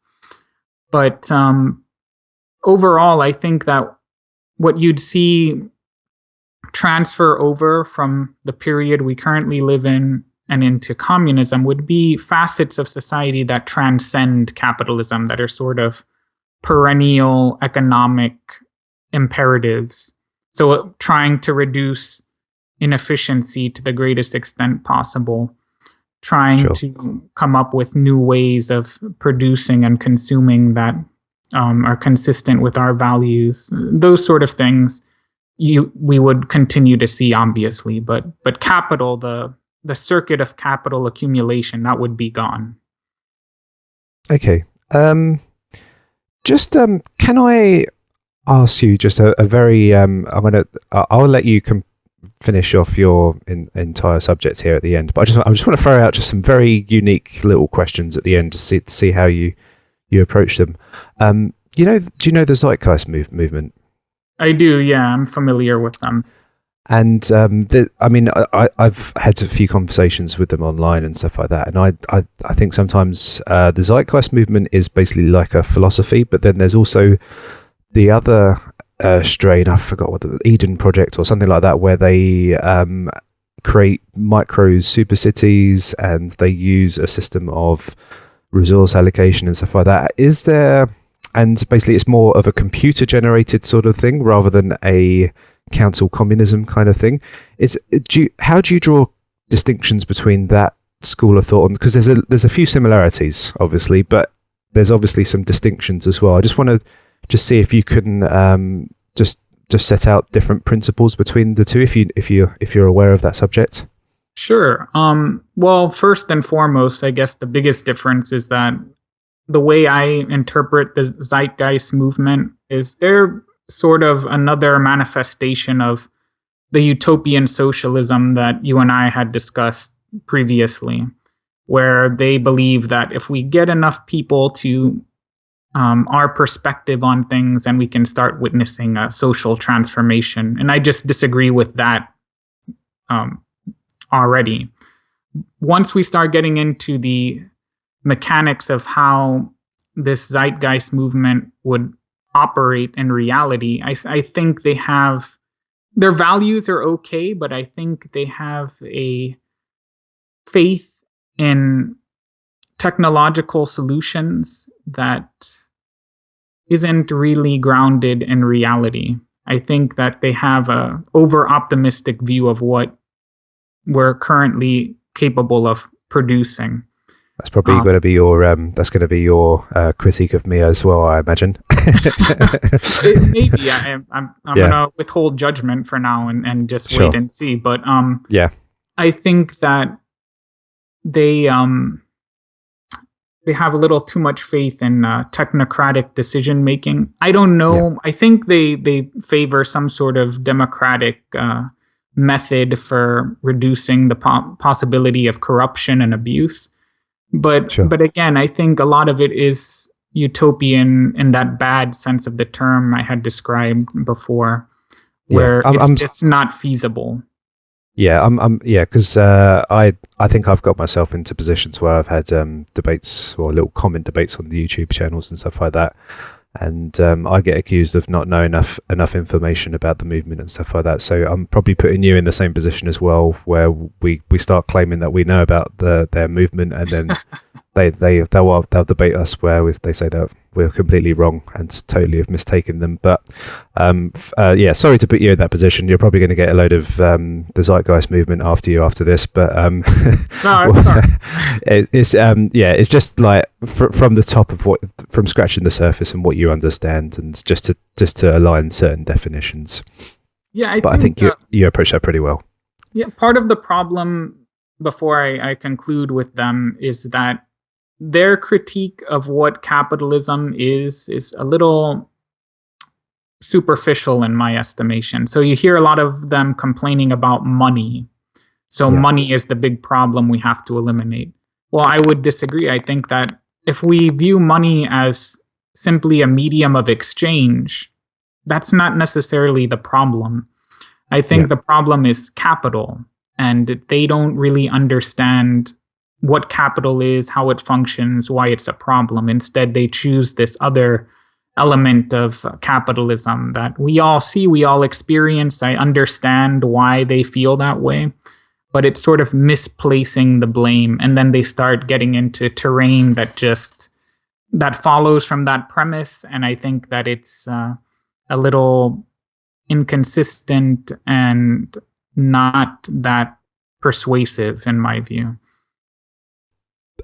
But would you recognize that it is a strain of communism? Is it well, if you take a step back, obviously we both become into the same political theory. It's a political theory, but would you say that they position themselves a bit closer to your political thoughts than, say, a capitalist would? Yeah, I would be fine considering it part of the left. I think that it's within that utopian socialist paradigm. So it's definitely non-capitalist. Now, they themselves explicitly distance themselves from communism, from what I've observed, because of its historical manifestation in the 20th century. They think that was it's wrong branding. Yeah. It needs to be rebranded. Yeah. Sure. So that's fine. I'm sure. Yeah. I have no problem saying that they're communistic or of the left. I just think that their proposals are not that feasible. Sure. Okay. Well, that's a fantastic and interesting perspective, and I think that just gives people a bit more clarity onto perspectives and political bases as well. Because I would imagine that's quite a fairly popular movement, like just from like sort of internet sort of forums and things like that. So it's just interesting to see how those perspectives merge with each other. Okay, so I have gone through a raft of mechanics there. Thank you very much for that, Michael. You've done an excellent job in providing me with with the internet with a lot of information. Obviously, I understand that I've put you on the spot at a number of stages. So I obviously if you go going in for Michael, be easy on him, because he's obviously just trying to make decisions on the spot, and maybe you might change your position at certain stages, particularly on certain areas where you're not we're talking about the future and things like that, which is a little bit difficult to to contemplate. But yeah, Michael, just before we close this episode, and thank you for the listeners to sticking around for this time, how would you like to frame your position at the end and the mechanics? Is there anything that you'd like to add to the close of this? I can't think of anything that I didn't cover that I would want to add now. I will, however, say that if what some of what I said seems a bit unclear to people, there is a lot of secondary literature that I'm drawing from that I would be happy to forward to people. So if there was one area where I just didn't make sense, or if they wanted further information, they can always just email me directly or post a question on either of our blogs, and I'd be happy to clarify for people. Because again, a lot of what I'm providing are just general answers. I'm not going through the real minutia of how these processes would work. So I just want to clarify that for people and let them know that there are answers if they have them, or there are answers to whatever questions they have, rather. Thank you, Michael. And where can they contact you? They can contact me at commonruin.wordpress.com, or they can email me at michaelacuña1987@yahoo.com. Beautiful, beautiful. Okay, well, that was very impressive, Michael. Thank you very much for taking us through all of those steps. I appreciate all your time and effort that you've put into making this happen. And we can look forward to my episode next, where I will outline political views and political philosophy. So thank you very much, Michael. Thank you, Charles. Again, I appreciate the opportunity to have this discussion with you. Thank you.